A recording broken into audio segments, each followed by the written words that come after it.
Harry Potter and the Goblet of Fire by J.K. Rowling. Chapter 1. The Riddle House. The villagers of Little Hangleton still called it the Riddle House, even though it had been many years since the Riddle family had lived there. Once grand, it now stood derelict on a hill overlooking the village. Half a century ago, something horrible had happened there. All 3 riddles had been found dead in their drawing room, cold as ice, with their eyes wide open. Nobody mourned the riddles, who had been rich and snobbish. The villagers only cared about identifying their murderer. Frank Bryce, the riddle's gardener who lived alone in a cottage on the grounds, was arrested but later released when doctors couldn't determine how the riddles had died. The bodies showed no signs of harm, only expressions of terror on their faces. Frank returned to tend the gardens of the Riddle House through successive owners, none of whom stayed long. Now nearly 77, deaf and with a stiff leg from the war, Frank still maintained the grounds despite local boys tormenting him, convinced he was a murderer. One August night, Frank awoke to pain in his bad leg. Looking out his window, he spotted lights flickering in the upper windows of the Riddle House. Thinking vandals had broken in, he took his walking stick and the old key to investigate. Inside the house, Frank crept upstairs, following voices to a room where a door stood ajar. There he overheard 2 men talking. One had a cold, high-pitched voice that made the hairs on Frank's neck stand up. The other, addressed as Wormtail, sounded fearful.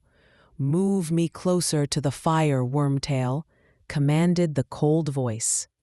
From his hiding place, Frank glimpsed a small, balding man pushing a chair. They spoke of strange things, a Quidditch World Cup, wizards, and muggles. They mentioned a plan involving someone called Harry Potter. "I have my reasons for using the boy," hissed the cold voice. "I have waited 13 years. A few more months will make no difference." They discussed a woman named Bertha Jorkins, who had disappeared and been killed after questioning. Frank realized with horror that these men were planning more murders. Suddenly, the cold voice began making hissing noises.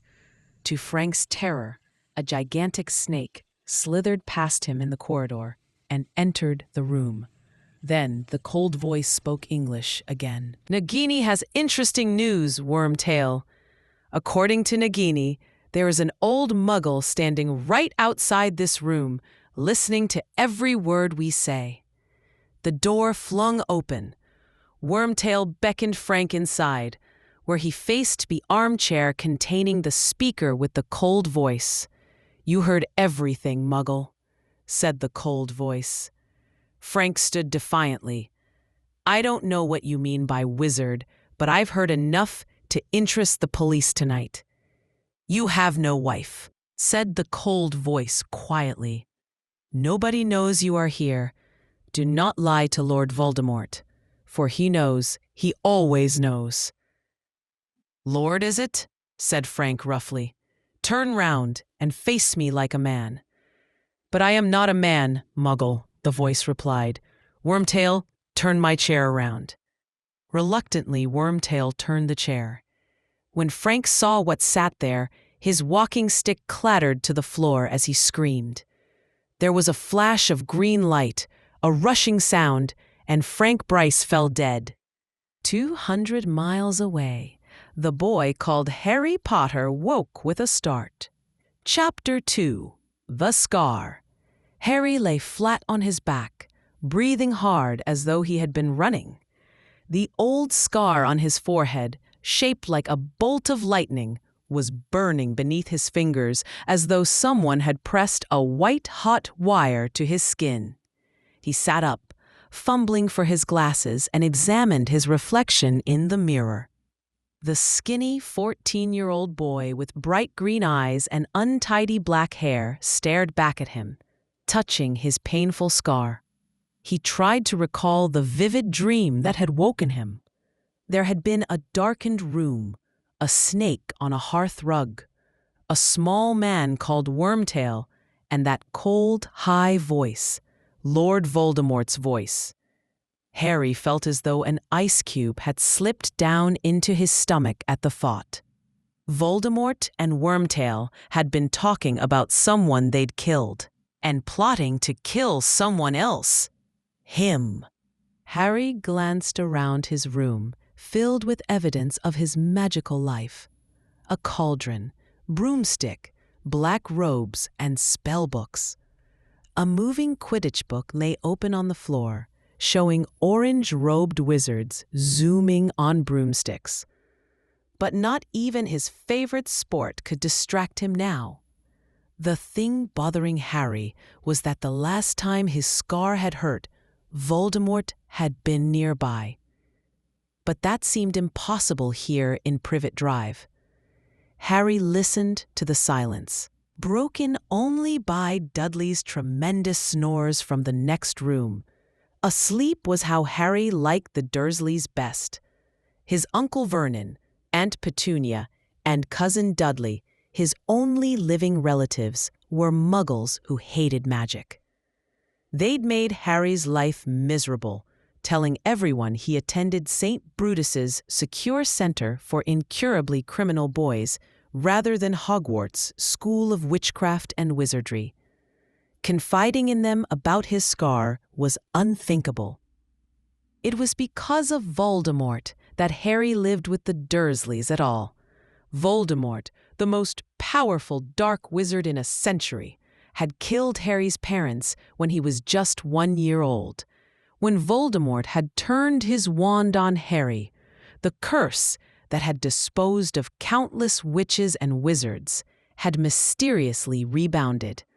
Harry had survived with nothing but the lightning scar, while Voldemort had been reduced to something barely alive. Harry considered writing to his friends about his scar. He imagined Hermione's response. "Your scar hurt? Harry, that's really serious. Write to Professor Dumbledore." Ron would probably say, "Your scar hurt? But you know who can't be near you now, can he? I mean, you'd know, wouldn't you?" What Harry really wanted was advice from an adult wizard who cared about him. Then the solution came to him. Sirius, his godfather. Harry had only discovered Sirius was his godfather 2 months ago.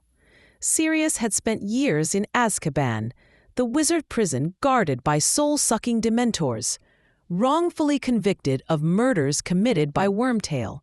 Last year, Harry had helped Sirius escape on a hippogriff called Buckbeak after the truth was revealed, and now Sirius was on the run.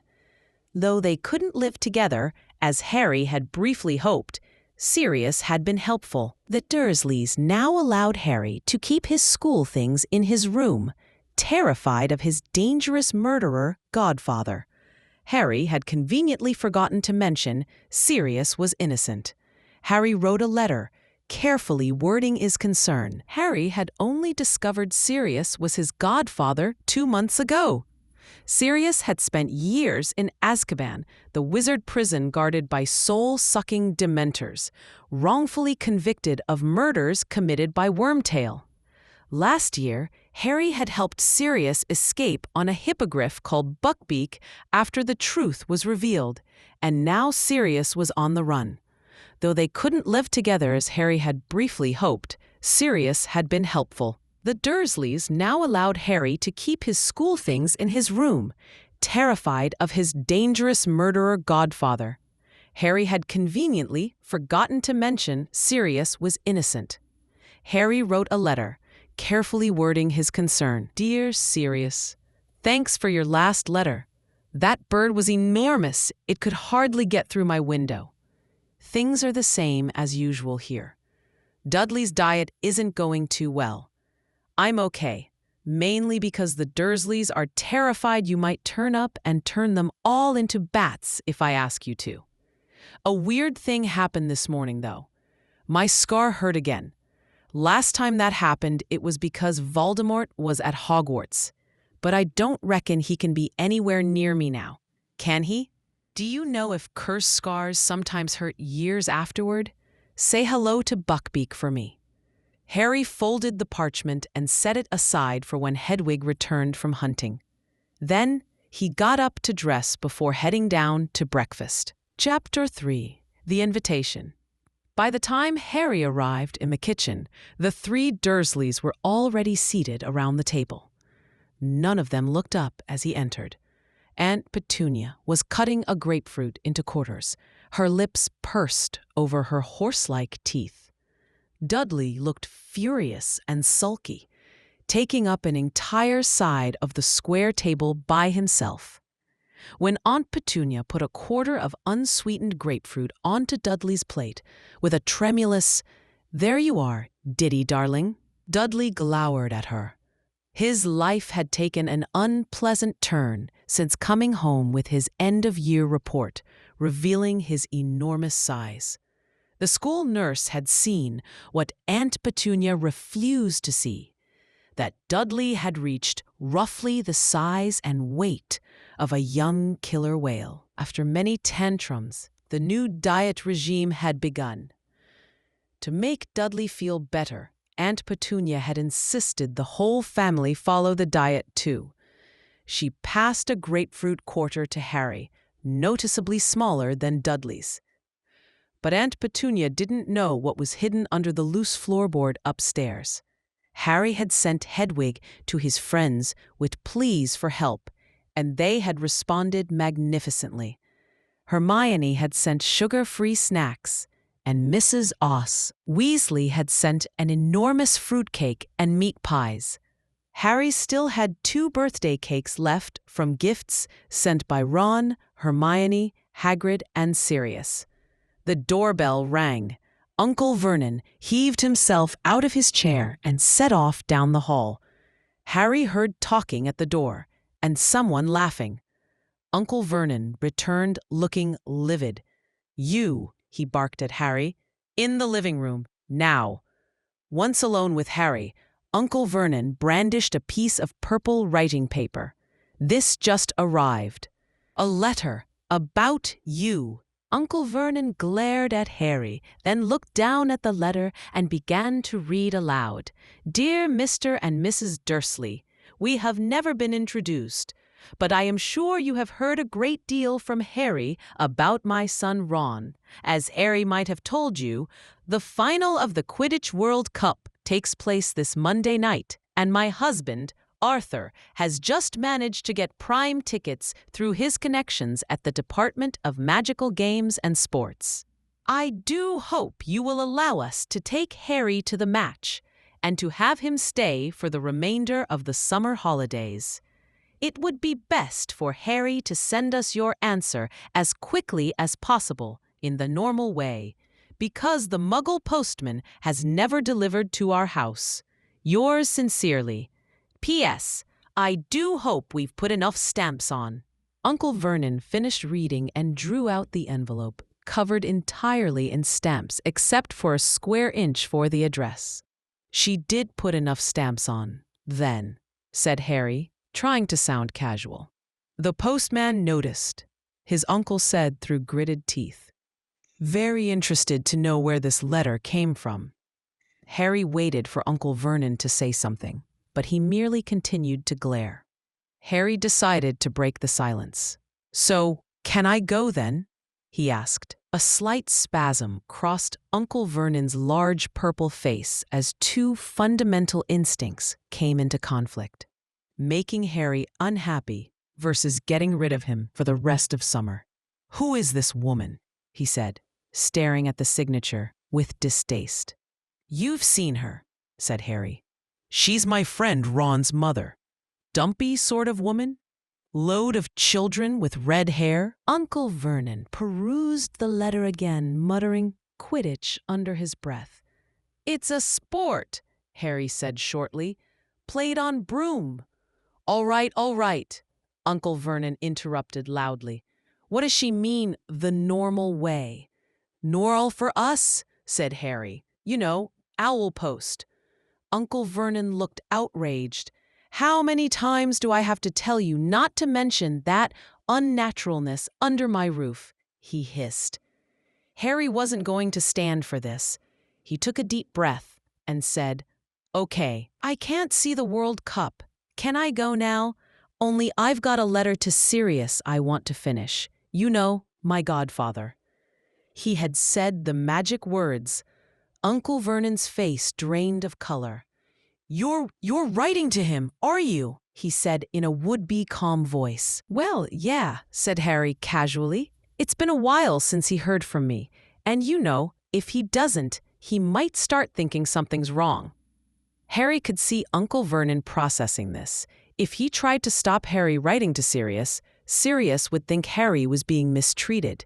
If he told Harry he couldn't go to the Quidditch World Cup, Harry would tell Sirius, "Well, all right then. You can go to this this World Cup thing. And you can spend the rest of the summer there. And you can tell your godfather, tell him you're going." "Okay then," said Harry brightly. Outside in the hall, he nearly ran into Dudley, who had been lurking behind the door. "That was an excellent breakfast, wasn't it?" said Harry. "I feel really full, don't you?" Laughing at Dudley's astonished face, Harry hurled himself back into his bedroom. Hedwig was back in her cage, and another tiny owl was zooming around the room.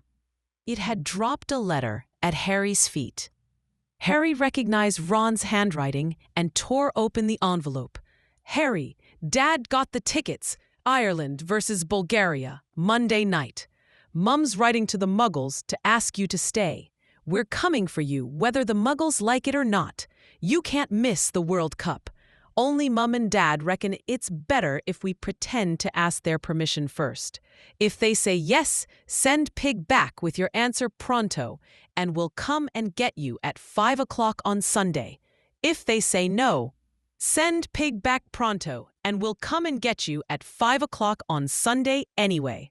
Harry seized his quill and wrote, "Ron, it's all okay. The Muggles say I can come. See you 5 o'clock tomorrow. Can't wait." He tied this note to the tiny owl, which zoomed out the window. Then Harry turned to Hedwig and asked her to deliver a letter to Sirius, adding a postscript. "If you want to contact me, I'll be at my friend Ron Weasley's for the rest of the summer. His dad's got us tickets for the Quidditch World Cup." Harry watched Hedwig soar out of the window, then crawled under his bed, pulled out a chunk of birthday cake, and sat there eating it, savoring his happiness. He had cake, while Dudley had nothing but grapefruit. He would be leaving Privet Drive tomorrow, and he was going to watch the Quidditch World Cup. It was hard to feel worried about anything, even Lord Voldemort. Chapter 4. Back to the Burrow. By 12 o'clock the next day, Harry's school trunk was packed with his most prized possessions: the invisibility cloak inherited from his father, the broomstick from Sirius, and the enchanted map of Hogwarts from Fred and George Weasley. The atmosphere inside Number 4, Privet Drive, was extremely tense. The imminent arrival of wizards was making the Dursleys uptight and irritable. "I hope you told them to dress properly, these people," Uncle Vernon snarled. "They'd better have the decency to put on normal clothes, that's all." Harry felt a sense of foreboding. He rarely saw Mr. or Mrs. Weasley wearing anything the Dursleys would call normal. Harry wasn't bothered about what the neighbors would think, but he was anxious about how rude the Dursleys might be to the Weasleys. Uncle Vernon had put on his best suit to look impressive and intimidating. Dudley looked diminished from fright, keeping his hand nervously over his backside. During his last encounter with a wizard, Dudley had been given a pig's tail. At 4:45, Harry went downstairs. Aunt Petunia was compulsively straightening cushions. Uncle Vernon pretended to read the paper, but was clearly listening for an approaching car. Dudley was crammed into an armchair, hands clamped firmly around his bottom. 5 o'clock came and went. Uncle Vernon, perspiring in his suit, opened the front door, looked up and down the street, then withdrew his head quickly. "They're late," he snarled at Harry. "I know," said Harry. Maybe the traffic's bad or something. 5:30. Harry heard Uncle Vernon and Aunt Petunia conversing in terse mutters about the Weasleys' lack of consideration. Then suddenly, "Ah!" Harry jumped up. From the living room came sounds of the Dursleys scrambling in panic. Dudley came flying into the hall, terrified, hands still clamped over his buttocks. Harry hurried into the living room. Loud bangings and scrapings were coming from behind the boarded-up fireplace. "What is it?" gasped Aunt Petunia, backed against the wall. Voices could be heard from inside the blocked fireplace. "Ouch! Fred! No, go back. There's been some kind of mistake. Tell George not to. Ouch! George, no, there's no room." "Maybe Harry can hear us, Dad. Maybe he'll be able to let us out." The Dursleys rounded on Harry like a pair of angry wolverines. "What is this?" growled Uncle Vernon. "They've tried to get here by flue powder," said Harry, fighting a mad desire to laugh. "They can travel by fire, only you've blocked the fireplace." He called through the boards. "Mr. Weasley, the fireplace has been blocked up. You won't be able to get through there." "Damn!" said Mr. Weasley's voice. "What on earth did they want to block up the fireplace for?" "They've got an electric fire," Harry explained. "Really?" said Mr. Weasley excitedly. "Eclectic, you say? With a plug? Let's think." "Stand back, Harry." Harry retreated to the sofa. Uncle Vernon moved forward. "Wait a moment. What exactly are you going to—" Bang! The electric fire shot across the room as the boarded-up fireplace burst outward, expelling Mr. Weasley, Fred, George, and Ron in a cloud of rubble. Aunt Petunia shrieked and fell backward. Uncle Vernon caught her before she hit the floor and gaped speechless at the Weasleys with their bright red hair.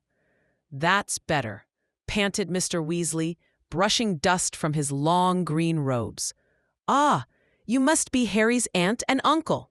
He moved toward Uncle Vernon with outstretched hand. But Uncle Vernon backed away, dragging Aunt Petunia. His best suit was covered in white dust. Sorry about that," said Mr. Weasley. "It's all my fault. I had your fireplace connected to the flue network to get Harry. I can put it right in a jiffy." The Dursleys gaped at Mr. Weasley. "Thunders." "Really?" said Mr. Weasley excitedly. "Eclectic, you say, with a plug? Let's think. Stand back, Harry." Harry retreated to the sofa. Uncle Vernon moved forward. "Wait a moment. What exactly are you going to—" Bang! The electric fire shot across the room as the boarded-up fireplace burst outward, expelling Mr. Weasley, Fred, George, and Ron in a cloud of rubble. Aunt Petunia shrieked and fell backward. Uncle Vernon caught her before she hit the floor and gaped speechless at the Weasleys with their bright red hair. "That's better," panted Mr. Weasley, brushing dust from his long green robes. "Ah, you must be Harry's aunt and uncle." He moved toward Uncle Vernon with outstretched hand, but Uncle Vernon backed away, dragging Aunt Petunia. His best suit was covered in white dust. Sorry about that," said Mr. Weasley. "It's all my fault. I had your fireplace connected to the flue network to get Harry. I can put it right in a jiffy." The Dursleys gaped at Mr. Weasley, thunderstruck. "Hello, Harry," said Mr. Weasley brightly. "Got your trunk ready?" "It's upstairs," said Harry, grinning. Fred and George left to get it, while Mr. Weasley tried to break the nasty silence. "Very nice place you've got here." As the room was now covered in dust and brick, this remark didn't go down well. Mr. Weasley looked around excitedly at the Muggle appliances. "They run off electricity, do they?" he said. "I collect plugs and batteries. My wife thinks I'm mad, but there you are." Dudley reappeared, edging along the wall in terror, attempting to hide behind his parents. Unfortunately, Uncle Vernon's bulk wasn't enough to conceal him.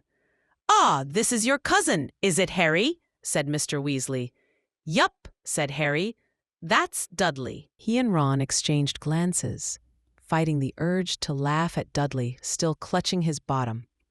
Fred and George returned with Harry's trunk, their faces cracked into identical evil grins upon seeing Dudley. "Better get cracking then," said Mr. Weasley. He took out his wand, making the Dursleys back against the wall. Incendio! Flames rose in the fireplace. Mr. Weasley threw some powder onto the flames, which turned emerald green. Fred went first, followed by George with the trunk. Then Ron. "Well, bye then," Harry said to the Dursleys. They didn't respond. Mr. Weasley looked at them in amazement. "Harry said goodbye to you. Didn't you hear him?" "It doesn't matter," Harry muttered. "You aren't going to see your nephew till next summer," Mr. Weasley said to Uncle Vernon. "Surely you're going to say goodbye?" Uncle Vernon, very resentfully, said, "Goodbye then." "See you," said Harry, stepping toward the green flames. But suddenly, a horrible gagging sound erupted, and Aunt Petunia started to scream. Dudley was kneeling beside the coffee table, gagging on a foot-long, purple, slimy thing protruding from his mouth, his tongue, with a brightly colored toffee wrapper, on the floor. Chaos erupted. Aunt Petunia tried to wrench the tongue out of Dudley's mouth. Uncle Vernon bellowed and waved his arms. Mr. Weasley tried to help with his wand, but the Dursleys became more panic-stricken. "It's only an engorgement charm," Mr. Weasley shouted as Uncle Vernon threw a china figure at him.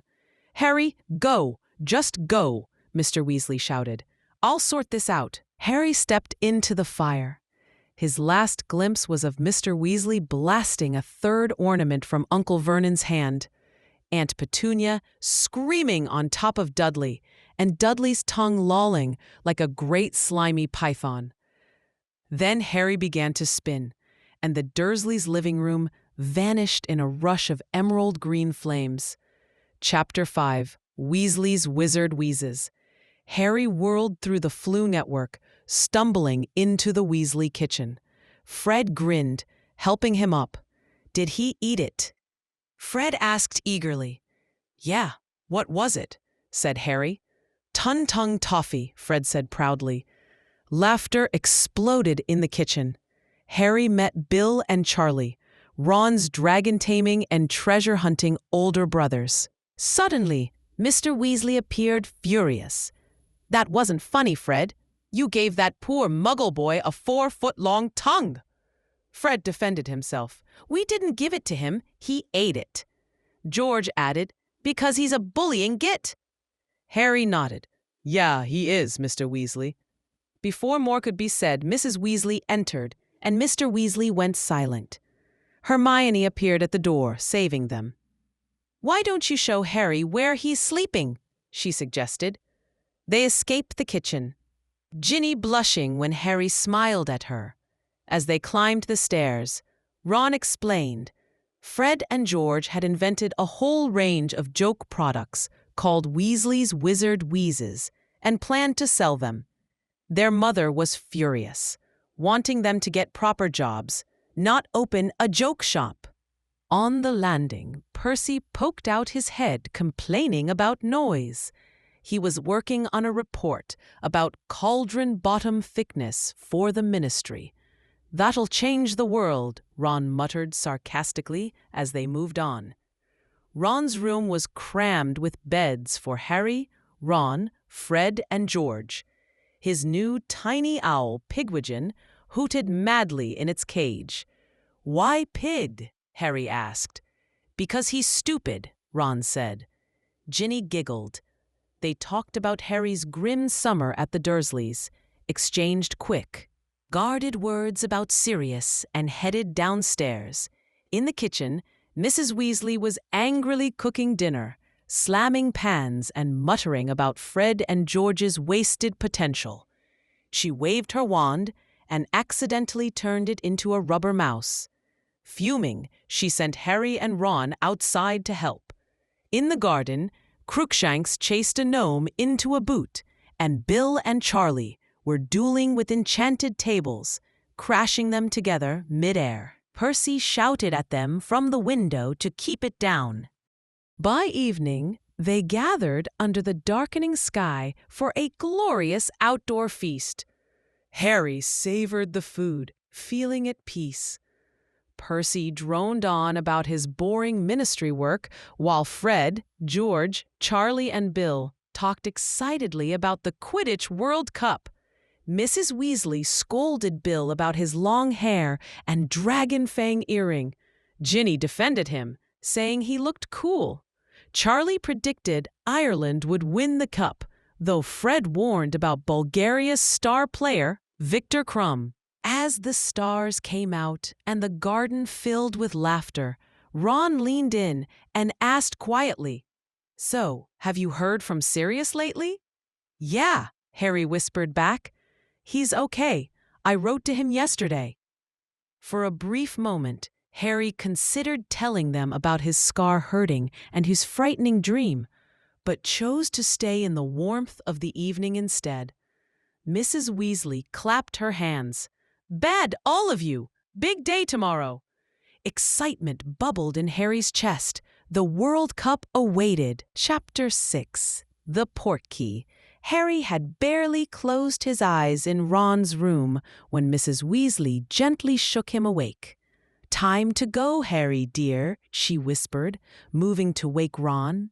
It was still dark outside. Fred and George stirred from their blankets, groggy and yawning.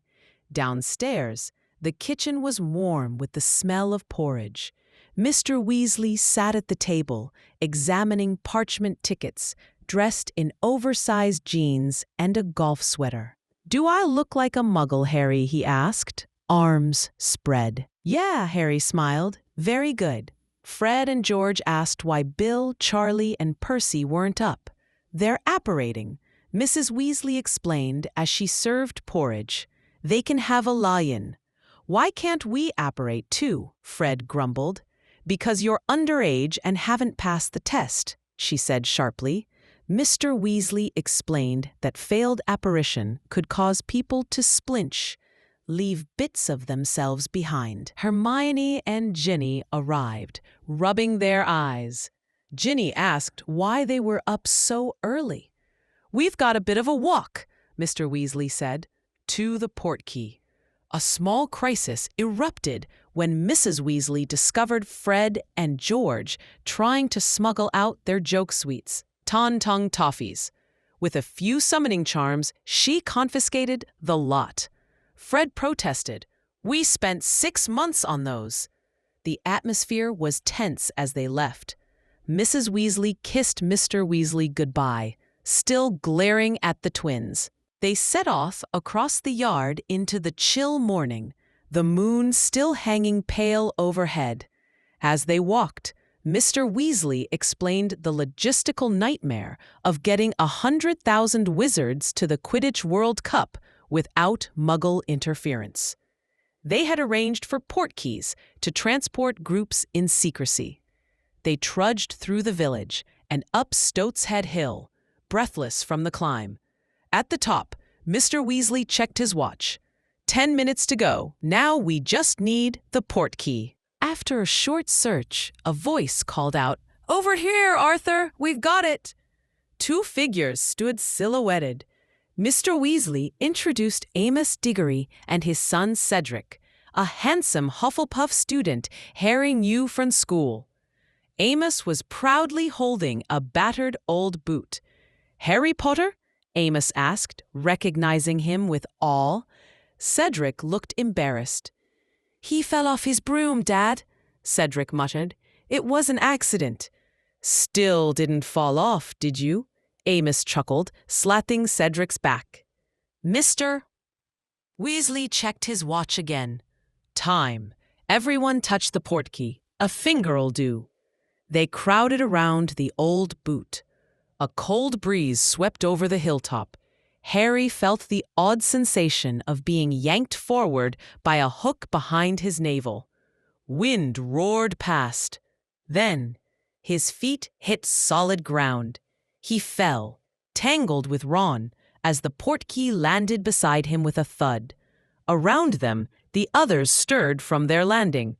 5:07 from Stoats Head Hill, someone said. The World Cup awaited. Chapter 7. Bagman and Crouch. Harry picked himself up and looked around. They'd landed on a misty moor. Two tired-looking wizards, dressed clumsily in Muggle clothing, checked them off a list. Mr. Weasley chatted cheerfully, collected directions, and led the group across the foggy landscape. Soon, a small cottage appeared, home to Mr. Roberts, a real Muggle managing the campground.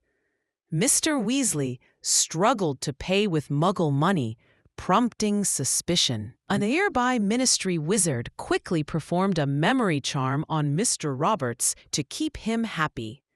As they entered the tent-filled campsite, Mr. Weasley beamed at the magical oddities on display. Tents ranged from humble Muggle replicas to grand, peacock-adorned palaces. Despite the restriction on magic, he insisted they pitch tents by hand. Inside, Harry was amazed. The tiny tents were magically expanded into full flats. The trio went to fetch water. The campsite bustled with life. Children played with toy brooms. Adults lit fires with wands or attempted matches. They passed tents decorated with shamrocks for Ireland and posters of Viktor Krum, Bulgaria's seeker. They saw friends like Seamus, Dean, and Cho Chang, and even met unfamiliar faces, students from other magical schools. Ron marveled at Krum, praising his skills. In the queue for water, they overheard a stubborn wizard refusing to wear trousers, causing Hermione to giggle uncontrollably. Back at the tent, Mr. Weasley was joyfully failing to light a fire. Hermione stepped in to help. Ministry officials bustled past, nodding to Mr. Weasley, who proudly identified them and their departments. The trio went to fetch water. The campsite bustled with life. Children played with toy brooms. Adults lit fires with wands or attempted matches. They passed tents decorated with shamrocks for Ireland and posters of Viktor Krum, Bulgaria's seeker. They saw friends like Seamus, Dean, and Cho Chang, and even met unfamiliar faces, students from other magical schools. Ron marveled at Krum, praising his skills. In the queue for water, they overheard a stubborn wizard refusing to wear trousers, causing Hermione to giggle uncontrollably. Back at the tent, Mr. Weasley was joyfully failing to light a fire. Hermione stepped in to help. Ministry officials bustled past, nodding to Mr. Weasley, who proudly identified them and their departments. Bill, Charlie, and Percy arrived just as Ludo Bagman, bright, bouncing, and dressed in Quidditch robes, joined them. He offered bets on the match, and Fred and George boldly placed gold on Ireland winning but Krum catching the snitch. Bagman, delighted, took their wager with a laugh. Mr. Crouch soon appeared, strict, polished, and nothing like Bagman. Percy nearly bowed to him. He mentioned complaints about flying carpets and hinted at a secret event coming to Hogwarts. Bagman, unable to contain excitement, teased the news. The campsite grew lively. Magical items were sold, from omnioculars to singing flags. Harry bought 3 omnioculars for himself, Ron, and Hermione. As dusk fell, colored lanterns lit the trees. A deep gong sounded across the field. "It's time," Mr. Weasley cried. The Quidditch World Cup was about to begin. Chapter 8. The Quidditch World Cup. Clutching their purchases, Harry and the others followed the lantern-lit path into the woods, alive with the sound of thousands of excited voices. 20 minutes later, they emerged in the shadow of an enormous golden stadium, larger than 10 cathedrals. "Seats 100,000, Mr. Weasley beamed. They climbed endless stairs to reach their prime seats in the top box. Inside, Harry marveled at the field below, the velvet-smooth grass, and the magical advertisements flashing on a giant blackboard. A tiny house elf named Winky sat alone, saving a seat for her master. She nervously told Harry she knew Dobby and hinted that freedom had gone to his head. The top box filled with VIPs, including Cornelius Fudge and the Bulgarian minister, who pretended not to speak English.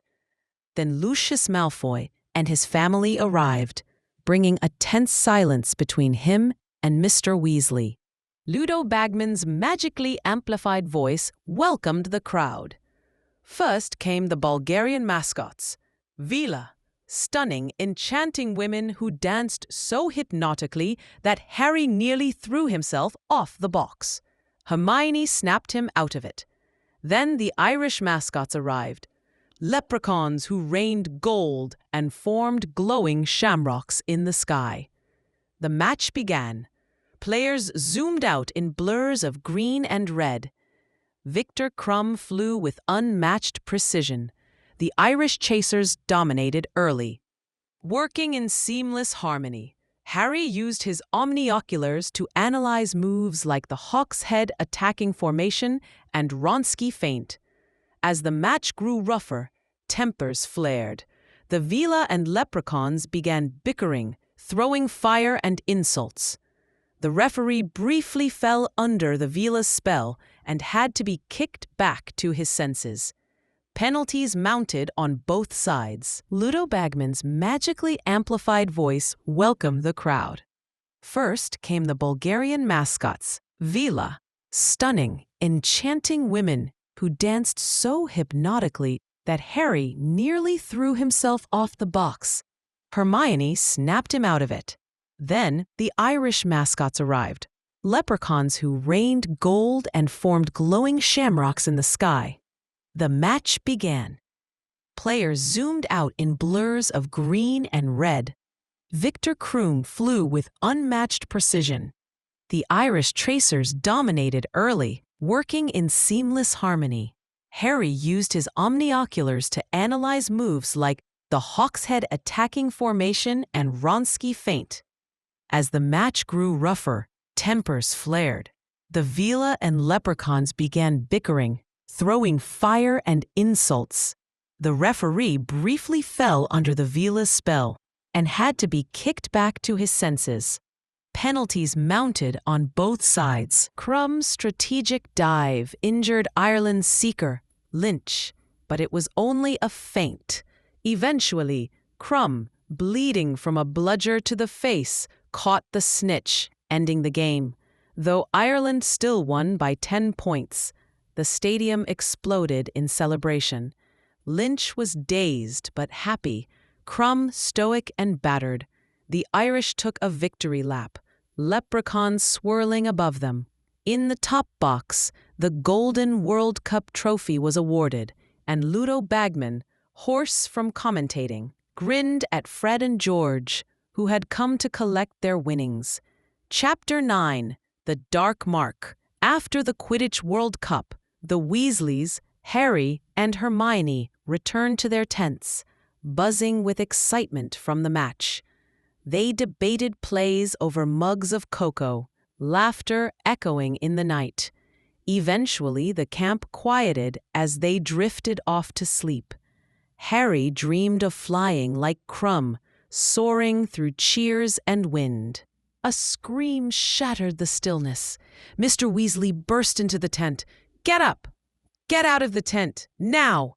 Panic surged outside. Screams, flashes of light, and the crash of trampling feet filled the air. A mob of masked wizards marched through the camp, levitating the Muggle family from the campground, twisting them high in the sky. "We've got to move," Mr. Weasley said sharply, turning to the twins. "You come with me. Percy, you too." Harry, Hermione, and Ron fled into the woods. The night pressed close. In the shadows, they stumbled upon Draco Malfoy, who leaned lazily against a tree. "Scared, Granger?" You should be. Muggle-borns aren't popular tonight, he sneered. Before Ron could retort, a scream rose nearby. A flash of green light streaked into the sky. Above the treetops, a vast skull shimmered, a serpent protruding from its mouth. Hermione gasped. The dark mark. Ministry wizards crashed through the underbrush, spells ready. Stop right there, they barked. Harry, Ron, and Hermione were nearly stunned on the spot. Mr. Crouch stormed forward. Which of you did it? Who conjured the mark? It wasn't us, Harry cried. We didn't do anything. Amid the confusion, Winky the house elf was found unconscious nearby, clutching Harry's wand. She had the wand, Mr. Crouch snapped. She must have cast it. Hermione stepped forward. No, it wasn't her. The voice we heard, it was a man's. But Mr. Crouch's face was stone. He dismissed Winky from his service on the spot. The elf broke into sobs, begging, but he turned his back. Later, back at the tent, tension lingered. Mr. Weasley explained, "The dark mark is you-know-who's symbol. People used to wake up and find it over their homes after everyone inside was dead." Bill spoke grimly. "Some of those Death Eaters tonight, they disappeared after Voldemort fell. Looks like they've returned." Lying in his bunk, Harry stared at the canvas above. His scar hadn't hurt again, but the mark in the sky echoed what he'd felt days earlier. Something dark was waking. Chapter 10: Mayhem at the Ministry. The group returned from the chaos of the World Cup, shaken and tired. As dawn broke, they trudged back to the burrow. Mr. Roberts, the Muggle campsite manager, waved at them with a dazed smile, still affected by memory charms. At home, Mrs. Weasley rushed out, tearful with relief. "You're alive! Oh, boys!" She hugged Fred and George tightly. "I shouted at you before you left. What if you-know-who had got you and the last thing I ever said was about OWLs?" Inside, she served strong tea while Mr. Weasley read the Daily Prophet headline. Scenes of terror at the Quidditch World Cup. Ministry blunders. Culprits not apprehended. Rita Skeeter again, he sighed. She's always attacking the ministry. Percy fumed. She doesn't care about facts. Bill rolled his eyes. She once called me a long-haired pillock. Harry asked quietly, "Mrs. Weasley, has Hedwig arrived with a letter for me?" "No post at all, dear," she replied. Upstairs, Harry told Ron and Hermione his scar had hurt again. "I dreamed about Voldemort and Wormtail. They were plotting to kill someone." Hermione looked alarmed. Ron muttered, "Just a nightmare." But it felt real. Trelawney once predicted Voldemort would rise again. Hermione scoffed. "You're not taking her seriously." She was in a trance. She said Voldemort's servant would return. That night, Wormtail escaped. Harry admitted he had written to Sirius. "I'm waiting for his answer." The week passed tensely. Percy bragged about handling complaints at work. Howlers all week. Mundungus claimed damages for a 12-bedroom tent. He was sleeping under a cloak. Fred and George were scribbling something suspicious. Homework, Fred claimed. Mrs. Weasley narrowed her eyes. "You're not restarting Weasley's Wizard Wheezes, are you? If we died tomorrow in a train crash, would you want our last memory to be your baseless accusation?" George asked dramatically. Mr. Weasley arrived home late each night, exhausted. He warned, "Now Rita's found out about Bertha Jorkins going missing. That'll be tomorrow's headline." Hermione bristled. "And Crouch gets away with how he treats Winky." Percy defended him, but Mrs. Weasley interrupted the argument. "Go pack, all of you." Upstairs, Harry eyed Hedwig's empty perch. What if Sirius has been caught? "We'd know," said Ron. "It'd be in the Prophet." Ron groaned as he found lacy dress robes in his trunk. "Mom, these look like Ginny's." "They're yours," said Mrs. Weasley. "Dress robes are required. I'll go starkers before I wear that," Ron snapped. Harry's robes were simple and green. "They bring out your eyes, dear," said Mrs. Weasley. Weasley. Ron scowled. "Why can't mine be like his?" "Because his weren't second-hand," she said. Ron muttered, "Everything I own is rubbish." Outside, the wind howled. Inside, nerves and secrets stirred. Chapter 11. Aboard the Hogwarts Express. Heavy rain pattered against the windows as Harry woke to the final day of summer. The mood at the Burrow was rushed and tense. As they prepared to leave, a sudden ministry emergency pulled Mr. Weasley away. "Mad-Eye Moody's had another scare," said Amos Diggory's head, crackling in the fireplace. Dustbins went off. Might be a false alarm, but Rita Skeeter's sniffing around. "Mad-Eye?" said Bill. "What's he done now?" "Thinks someone was sneaking into his yard," said Mrs. Weasley, shaking her head. "Probably a cat." After Mr. Weasley rushed off, the family packed for the train.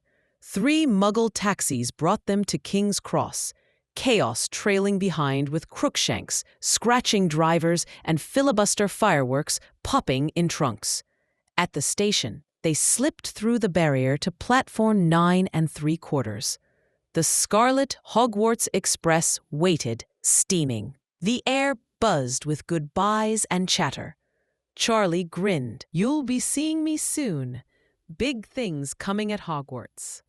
"What things?" asked Ron. Mrs. Weasley smiled mysteriously. "You'll find out this evening." On the train, Harry, Ron, and Hermione settled into a compartment. Nearby, Malfoy's voice drifted through the wall. "Father wanted to send me to Durmstrang. They teach the dark arts properly there, not just defense." Hermione closed the door with a snap. "I wish he had gone." "What's Durmstrang?" asked Harry. "A rival wizard school. Secretive. No Muggleborns. Emphasis on dark arts," Hermione explained. Rain blurred the windows. Cauldron cakes passed around. Neville stopped by, wide-eyed at Ron's Victor Crumb model. Malfoy appeared in the doorway. "First and last time in the top box, Weasley?" He yanked Ron's dress robes from Pigwidgeon's cage, waving the lacy sleeves. Ron flushed. "Eat dung, Malfoy." Malfoy smirked. "Planning to enter the tournament, Potter? Big prize money. You could finally afford decent robes." "Either tell us what you're talking about or go away," Hermione said. But Malfoy only sneered and left. Ron, red-faced, slammed the door, shattering the glass. Hermione repaired it with a flick of her wand. "Don't let him get to you." By evening, the rain turned torrential. The train screeched to a halt at Hogsmeade Station. Hagrid waved from the far end. Thunder rumbling overhead. The trio climbed into a horseless carriage, soaked but smiling. Beyond the rain and fog, Hogwarts awaited. Chapter 12. The Triwizard Tournament. The storm lashed the carriages as they reached Hogwarts. Harry, Ron, Hermione, and Neville dashed inside, dripping wet. The entrance hall was chaos. Water bombs from Peeves exploded from the ceiling, soaking students. Professor McGonagall stormed in, narrowly avoiding a fall as she yelled at Peeves, who cackled and vanished. "Move along," she ordered. In the great hall, the warm glow of candles lit golden plates. Nearly headless Nick greeted them. Colin Creevey rushed over. "Harry, my brother Dennis is starting this year." The Sorting Hat sang its annual song, explaining the founders and houses. First years trembled as their names were called. Creevey, Dennis. Dennis tripped forward in Hagrid's oversized coat. The Sorting Hat cried, "Gryffindor!" Dennis ran to Colin, thrilled. "I fell in the lake. Something pushed me back into the boat." Hermione frowned. "House elves cook this food?" Nick nodded. "Over 100, hidden in the kitchens." "They don't get paid?" she asked. Nick laughed until his head fell off. House elves don't want sick leave and pensions. Hermione pushed her plate away. Slave labor. Ron groaned. Treacle tart, Hermione? She refused. At last, Dumbledore rose. No Quidditch Cup this year. Instead, we host the Triwizard Tournament. Gasps rippled through the hall. Fred Weasley shouted, "You're joking!" Dumbledore grinned. "I am not. It's a contest between Hogwarts, Beauxbaton, and Durmstrang. One champion each. Dangerous, yes, but this year, no one under 17 may enter." Fred and George looked furious. "We're 17 in April," Non whispered to Harry. "Thousand Galleons prize. Imagine." Suddenly, the doors slammed open. A lightning flash revealed a scarred man with mismatched eyes, one electric blue and spinning. He limped up to the staff table. Dumbledore beamed. "May I introduce Professor Moody, our new Defense Against the Dark Arts teacher." Silence greeted him. Only Hagrid and Dumbledore clapped. Moody ignored them, sniffing his food, then drank from a flask. Below the table, Harry glimpsed a wooden leg ending in a claw. "He's Mad-Eye Moody," Ron whispered. "Dad went to help him this morning." Fred leaned in. "We'll find a way to enter. Aging potion?" "People have died," Hermione said nervously. "Yeah," said Fred. "What's life without risk?" That night, in the Gryffindor common room, the fire crackled. Hermione muttered, "Slave labor," and disappeared to bed. In the dormitory, Harry stared at the storm outside, imagining himself as champion. In his dreams, Cho watched him win. Suddenly, the doors slammed open. A lightning flash revealed a scarred man with mismatched eyes, one electric blue and spinning. He limped up to the staff table. Dumbledore beamed. "May I introduce Professor Moody, our new Defense Against the Dark Arts teacher." Silence greeted him. Only Hagrid and Dumbledore clapped. Moody ignored them, sniffing his food, then drank from a flask. Below the table, Harry glimpsed a wooden leg ending in a claw. "He's Mad-Eye Moody," Ron whispered. "Dad went to help him this morning." Fred leaned in. "We'll find a way to enter. Aging potion?" "People have died," Hermione said nervously. "Yeah," said Fred.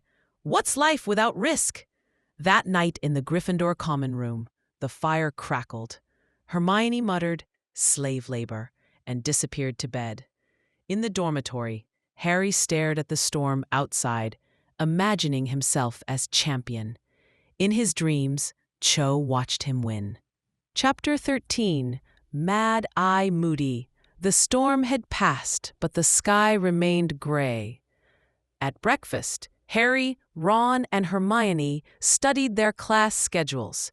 Fred and George whispered with Lee Jordan about aging spells to enter the Triwizard Tournament. Herbology with Hufflepuff, care of magical creatures with Slytherins, still stuck with them, Ron grumbled. Double divination, Harry muttered, dismayed. You should have dropped it, Hermione said. Arithmancy's far more sensible. You're eating again, Ron pointed out. I've decided there are better ways to fight for elf rights. She replied with dignity. Male owls filled the great hall. Harry watched hopefully, but Hedwig didn't appear. A pang of worry stirred in his chest. What if Sirius never got his letter? In herbology, Professor Sprout introduced them to bubotubers, slimy, slug-like plants oozing foul pus. Valuable for treating acne, she said. Harry and Ron grimaced as they filled jars with the reeking fluid. Afterward, they trudged to Hagrid's hut for care of magical creatures. He stood beside crates of snapping, smoking creatures. Blast-ended scroots, just hatched. The scroots were hideous, shell-less, leggy, and occasionally exploding. Why would we want to raise these? Malfoy sneered. You'll see next lesson, Hagrid muttered. The class fed them ant eggs and frog livers, though many Scroots ignored the food. One stung Dean. Another blasted Lavender's sleeve. They've got stingers, Hagrid said proudly. Some suck blood, reckon those are females. Let's stamp on the lot before they attack us, Hermione huffed. Ron laughed. You were defending them 10 minutes ago. After lunch, Hermione rushed to the library, muttering about house elves. Harry and Ron headed for Divinatio. In herbology, Professor Sprout introduced them to boobatubers, slimy, slug-like plants oozing foul pus. Valuable for treating acne, she said. Harry and Ron grimaced as they filled jars with the reeking fluid. Afterward, they trudged to Hagrid's hut for care of magical creatures. He stood beside crates of snapping, smoking creatures. Blast-ended Scroots, just hatched. The Scroots were hideous, shell-less, leggy, and occasionally exploding. Why would we want to raise these? Malfoy sneered. You'll see next lesson, Hagrid muttered. The class fed them ant eggs and frog livers, though many Scroots ignored the food. One stung Dean. Another blasted Lavender's sleeve. They've got stingers, Hagrid said proudly. Some suck blood. Reckon those are females. Let's stamp on the lot before they attack us, Hermione huffed. Ron laughed. You were defending them 10 minutes ago. After lunch, Hermione rushed to the library, muttering about house elves. Harry and Ron headed for divination. Professor Trelawney greeted them with her usual mystical whisper. Your inner eye is clouded, dear Harry. I see difficult times ahead. Ron rolled his eyes. Trelawney continued on about planetary positions. Harry tuned her out, drowsy from the fire's perfume. I fear what you dread will soon come to pass. Harry frowned. What was he dreading? Sirius being caught, perhaps. Later, when Trelawney guessed his birth month, Harry replied dryly, I was born in July. Ron coughed to hide his laugh. They spent the lesson mapping stars. Ron quipped, 2 Neptunes? Must mean a short, bespectacled midget's being born. Professor Trelawney handed out heaps of homework. A full analysis of planetary influence on your life. Due Monday. Ron grumbled. Miserable old bat. In the entrance hall, Malfoy waved a newspaper. Weasley, your dad's in the Prophet. Arnold Weasley bungles again. Malfoy mocked the article. Look at this photo. Your mum could use a diet. Furious, Ron lunged. Harry restrained him. Don't let him get to you. Malfoy sneered. Potter, did you enjoy staying with the pigs this summer? Harry snapped. Your mum always looked like she smelled dung, or just when you're around. Bang! Malfoy flew into the air, transfigured into a ferret. Oh, no, you don't, laddie, roared Mad-Eye Moody. He stormed down the stairs, wand raised. I don't like cowards who hex backs. Moody bounced the ferret across the floor. McGonagall ran in, horrified. Moody, that's a student. Moody grunted. I'll speak to Snape.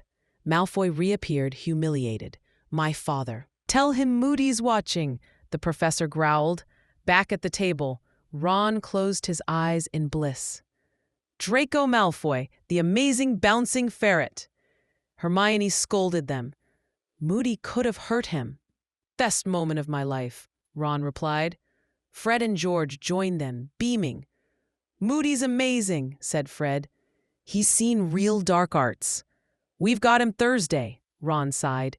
Can't wait. Chapter 14. The Unforgivable Curses. The week dragged until Moody's first class. Rumors of his toughness had the Gryffindors lining up early. Even Hermione barely made it on time. Inside, Moody limped to the front. His magical eyes scanned them all. Put your books away. You won't need them, he began, without pleasantries. You've dealt with creatures. Now it's time you see what curses wizards cast on each other. You're not staying the year, Ron asked. Moody gave a twisted grin. Special favor to Dumbledore. 1 year, then I'm off. He pulled out a jar of spiders. The Ministry wants me to stick to theory, but Dumbledore trusts you. Best to know what you're up against.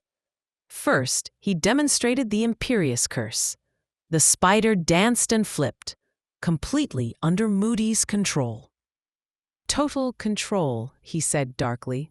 People were made to kill, steal, betray their own. Hard to resist. Some still can't.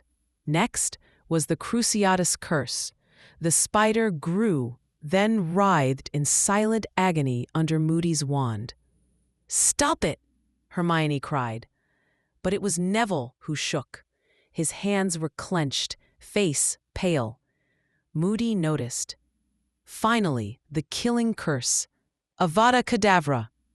A green flash, a rush of sound, and the spider lay dead. No counter-curse. Only one person ever survived it. He's in this room. Harry flushed as everyone turned to him. He stared at the blackboard, his mind drifting to that night. His father shouting, his mother refusing to move aside, the green light. He heard them again, as he had with the Dementors. Moody's voice brought him back. These 3 are unforgivable. Use one, you get life in Azkaban. But you must know them. Constant vigilance. They copied notes in silence. After class, most whispered excitedly. Hermione pulled Harry and Ron aside. Neville. Neville stood alone, shaken. "Interesting lesson," he squeaked. "You okay?" Hermione asked. "Fine. Very informative. What's for eating? I mean, dinner." Moody appeared. "Come up to my office, Longbottom. I've books you might like." Neville hesitated, but left with Moody. That night, Harry asked Ron, "Will Dumbledore get in trouble for this lesson?" "Maybe, but he does things his way." And Moody's Moody. In the dorm, Neville sat reading a herbology book Moody had given him. "Sprout says I'm good at plants," he said, quietly proud. Harry smiled. Moody had cheered Neville up without saying a word. Downstairs, Harry and Ron struggled with divination predictions. "Let's just make it up," Ron sighed. They took turns inventing disasters. Cough on Monday, lose a bet Tuesday, betrayal Wednesday. Fred and George sat whispering, secretive with parchment. When Hermione returned from the library, she revealed her new campaign, SPEW, Society for the Promotion of Elfish Welfare. She declared, "We're founding members. Ron, your treasurer. Harry, your secretary." Ron groaned. "They like working, Hermione." "That's what they've been told." Suddenly, Hedwig tapped at the window. Harry leapt to let her in. "She's got a letter." Harry read aloud. Sirius was flying north. "If your scar hurts again, go to Dumbledore. Something's not right." "He thinks I'm in danger," Harry muttered. "I shouldn't have told him." He left the room, angry and guilty. Upstairs in bed, he stared at the canopy. If Sirius returned and got caught, it would be his fault. Chapter 15. Boaks, Battens, and Durmstrang. Early one morning, Harry wrote to Sirius, pretending everything was fine, insisting his scar pain had been a dream. He didn't want Sirius risking his freedom. At the owlery, he tied the note to Hedwig's leg. "Find him before the Dementors do," he whispered. She nipped him and took off into the sunrise. At breakfast, Hermione was sharp. "That was a lie, Harry. You didn't imagine your scar hurting." "So what? He's not going back to Azkaban because of me." Ron broke in. "Drop it." Over the next weeks, Harry tried not to worry. Moody's classes were intense. In one, he cast the Imperious Curse on each student. Most danced or barked under its power. When it was Harry's turn, he almost jumped on a desk, then resisted. "You fought it," Moody roared. "They'll have trouble controlling you." Ron struggled under the spell. "Talk about paranoid," he muttered. No wonder the ministry got rid of him. Schoolwork piled up. McGonagall warned them about OWLs. Trelawney praised Harry and Ron's grim predictions. Hermione scoffed, diving deeper into her house elf campaign, SPEW. "They're brainwashed," she insisted. Fred rolled his eyes. "They love their jobs." On October 30th, a sign announced the arrival of guests for the Triwizard Tournament. Students buzzed with guesses about the challenges. Filch scrubbed the castle. Portraits complained, and professors barked stricter than ever. That evening, students gathered outside. Dumbledore pointed to the sky. "Unless I'm mistaken, Beauxbatons approaches." A carriage the size of a house, drawn by flying horses, landed with thunderous hooves. A towering woman descended. "Madame Maxime," said Dumbledore, bowing. Her students followed, pale in the cold. Soon a ship rose from the lake. Out stepped students in fur cloaks, led by a sharp-eyed man in silver furs. "Dumbledore, how are you, my dear fellow?" said Karkaroff, grinning without warmth. He beckoned a boy with a hooked nose and heavy brows. Ron gasped. "Harry, it's Krum!" Chapter 16. The Goblet of Fire. "I don't believe it! Victor Krum!" Ron gasped as the Hogwarts students followed Durmstrang into the castle. "He's just a Quidditch player," Hermione said coolly. "Just a Quidditch player?" Ron looked stunned. In the Great Hall, students gawked at Krum. Ron craned for a view. "I'm getting his autograph if I can." "Got a quill, Harry?" "Nope," Harry said. The Beauxbatons students huddled at the Ravenclaw table, shivering in scarves. Durmstrang joined Slytherin, where Malfoy looked pleased. Ron hissed, "Come sit here!" But it was too late. Krum and his schoolmates had sat down. "Bet he gets fawned over all the time," Ron muttered. Dumbledore welcomed the guests and promised an exciting evening. Dishes piled high with foreign food appeared. Ron eyed a stew suspiciously. "Bouillabaisse," Hermione said. "Bless you," Ron replied. A stunning Beauxbaton girl came to ask for the dish. Ron turned purple, stammering. After dinner, Dumbledore introduced the Goblet of Fire, the impartial judge of the Triwizard Tournament. Any student over 17 could enter by placing their name on parchment and dropping it into the blue-flamed goblet. "The champion must compete," Dumbledore warned. "It's a binding contract." Later, Fred and George tried aging potion to cheat the age line, but were blasted back, bearded and laughing. Dumbledore chuckled. "Madame Pomfrey has others with the same idea. None with beards like yours." The next day, students gathered to submit their names. Angelina Johnson was the first from Gryffindor to enter. Ron admired her boldness. Better her than pretty boy Diggory. They visited Hagrid, who was oddly clean and perfumed, going up to the castle with Madame Maxime. Hermione observed suspiciously. That evening the hall buzzed with tension. The goblet flared. Dumbledore announced Victor Krum, Fleur Delacour, Cedric Diggory. Cheers erupted. Then the goblet flared again. Another name. Dumbledore read it slowly. Harry Potter. Chapter 17. The Four Champions. Harry sat frozen in the Great Hall, hundreds of eyes on him. His name had come out of the Goblet of Fire. He hadn't put it in.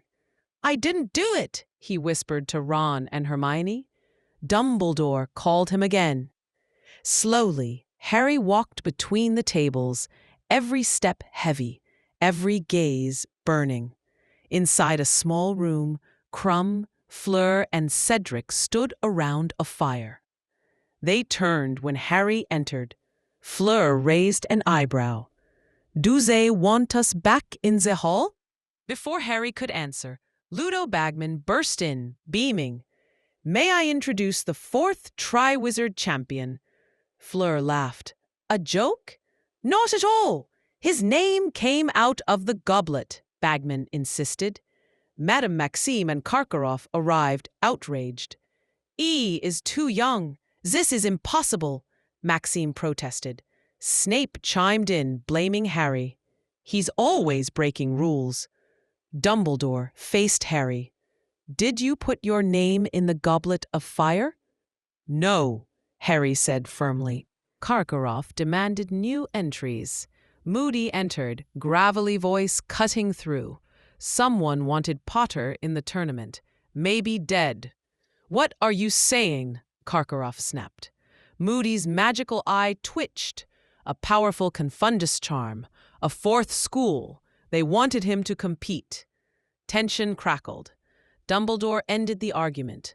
The goblet chose. The champions must compete. Crouch confirmed the rules. The first task is November 24th. No help allowed. Champions must rely on their skill and courage. Later, Harry walked back with Cedric. How'd you do it? Cedric asked. I didn't, Harry replied. Cedric didn't press further. In the common room, Gryffindors cheered. Fred shouted, Brilliant! Harry tried to explain, but no one listened. Even Ron wasn't there to support him. He finally found Ron upstairs. Congratulations, Ron said stiffly. You don't believe me either, Harry said bitterly. Ron looked away. You could have told me how. I'd have done it too.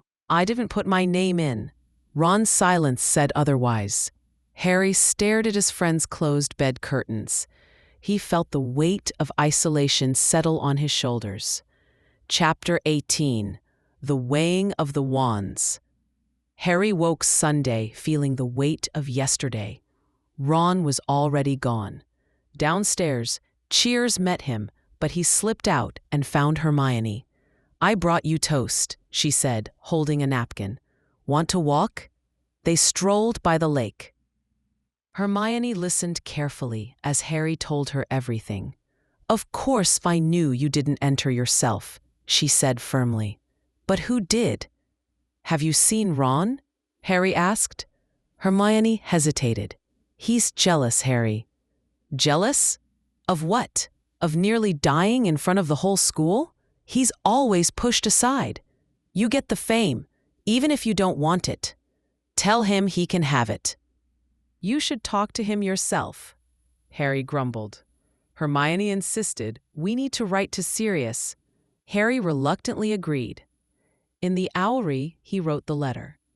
As he tried to send it with a school owl, Hedwig huffed and flew off, angry.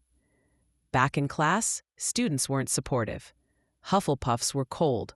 Slytherins mocked. Ravenclaws were distant. Only Hermione stayed by Harry's side. In potions, Malfoy and others wore Potter Stinks badges. A duel erupted. Malfoy's spell hit Hermione, causing her teeth to grow rapidly. Snape dismissed her pain, gave Harry and Ron detention, and sided with Malfoy. Harry was pulled out of class by Colin. The champions were summoned for a wand-weighing ceremony. Bagman and Rita Skeeter were there. She dragged Harry into a broom cupboard, using a magical quill to twist his words. I didn't enter the tournament, he insisted. Skeeter ignored him, asking if he missed his dead parents and suggesting he was seeking attention.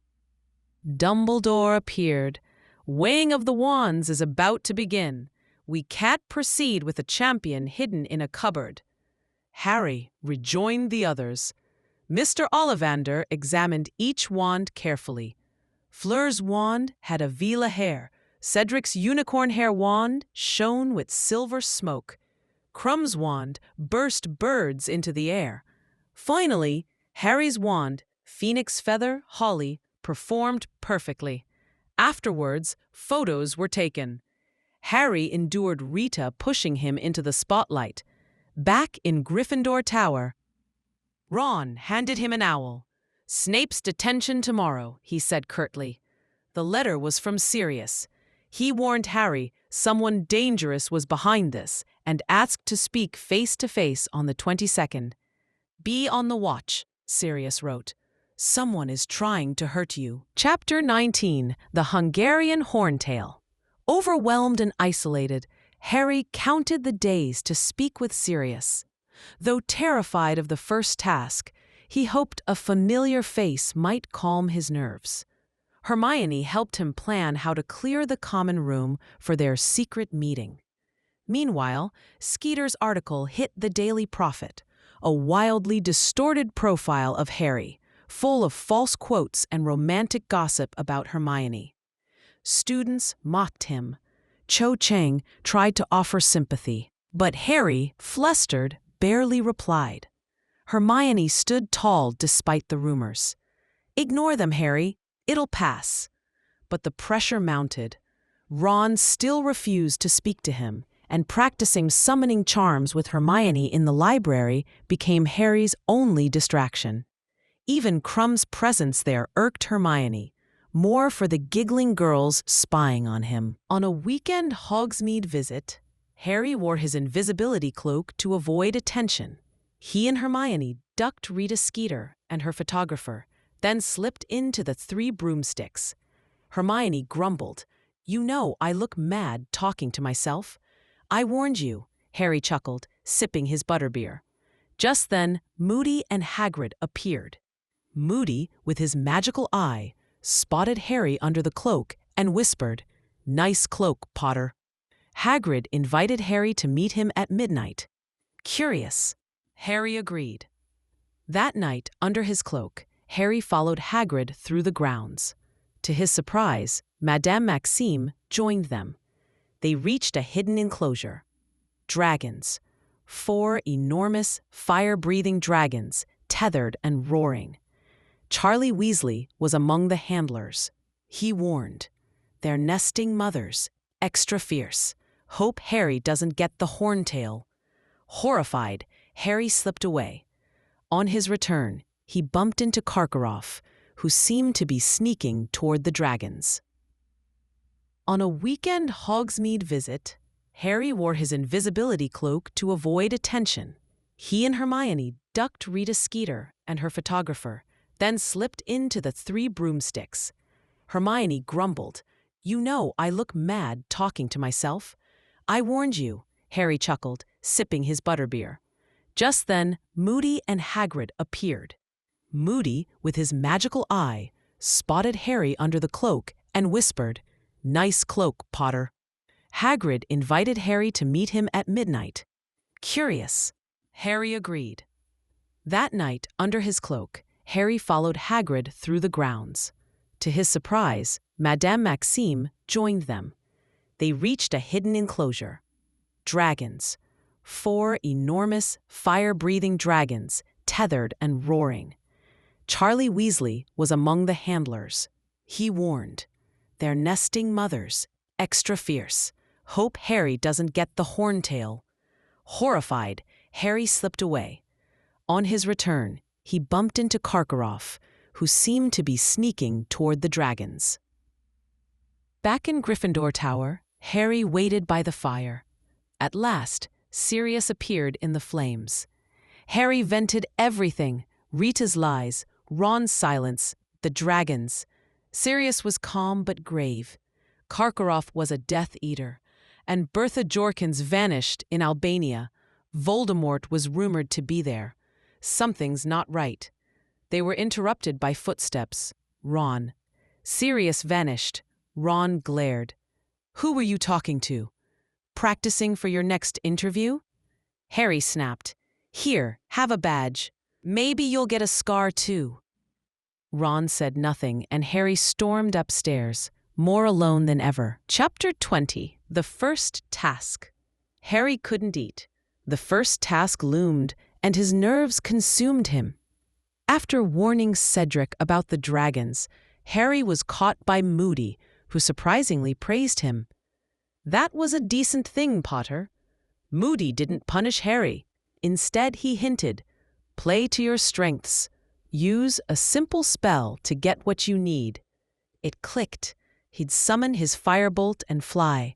With Hermione's help, Harry practiced summoning charms endlessly, frustrated and panicked. He trained day and night, even skipping meals. Slowly, the spell improved. Hermione was relentless and encouraging. When the morning arrived, Harry could barely dress. Hermione offered last words of support. At lunch, McGonagall led him to the tent beside the enclosure. There, Fleur, Crumb, and Cedric waited. Bagman explained the task: retrieve a golden egg guarded by a dragon. Each champion drew a dragon model. Harry got the Hungarian horntail. One by one, the champions went. The crowd's cheers and Bagman's commentary made Harry more anxious. Cedric, then Fleur, then Crumb faced their dragons. Finally, the whistle blew. Harry stepped into the enclosure. The horntail glared at him, massive and terrifying. With his wand raised, Harry shouted, "Accio Firebolt!" Moments passed.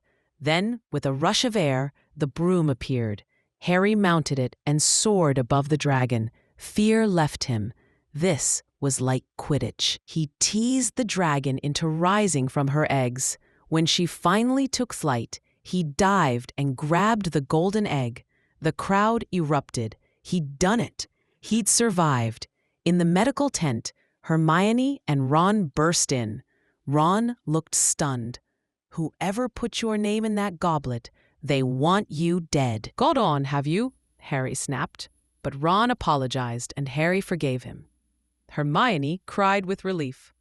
The judges revealed their scores. Harry tied with Crumb for first. The school cheered him. He wasn't alone anymore. Bagman told them the second task would be on February 24th. The golden egg held the clue. As Harry left, Skeeter tried to ambush him again. "Want a word?" she asked. "Yeah," Harry said. "Goodbye." And he walked back to the castle with Ron, feeling whole again. Chapter 21. The House Elf Liberation Front. Harry, Ron, and Hermione climbed to the owlry so Harry could send a letter to Sirius about surviving the first task. Ron finally seemed himself again. "You could win this tournament, Harry. I'm serious." Hermione remained cautious. If that was the first task, I dread what's next. Back at Gryffindor Tower, the common room exploded with a surprise party. Fred and George had smuggled food from the kitchens, and filibuster fireworks filled the air. Harry felt happier than he had in weeks. Lee Jordan picked up the golden egg. "Open it, Harry." With encouragement all around, Harry cracked it open. A piercing, screeching wail filled the room. Fred shouted, "Shut it!" and Harry slammed it shut. "Sounded like a banshee," Seamus said. "Torture," muttered Neville. "Probably Percy singing in the shower," George joked. Fred teased Neville with custard creams he claimed were hexed. Neville turned into a canary. Hermione eyed the snacks. "Did you get these from the kitchens?" Fred grinned. "Yep. Just tickle the pear in the fruit painting, and in you go." Later that night, Hermione dragged Harry and Ron to the kitchens. She revealed a hidden door, tickled the pear, and pushed them in. Dozens of house elves bowed and beamed. One of them launched at Harry. "Dobby?" It was. Dobby had been hired at Hogwarts along with Winky. Dobby was proud to be free and earning a wage, a galleon a week and 1 day off a month. Winky, however, was miserable. She refused pay, cried constantly, and defended her old master, Mr. Crouch. "He is needing me," she wailed. Hermione tried to reason with her.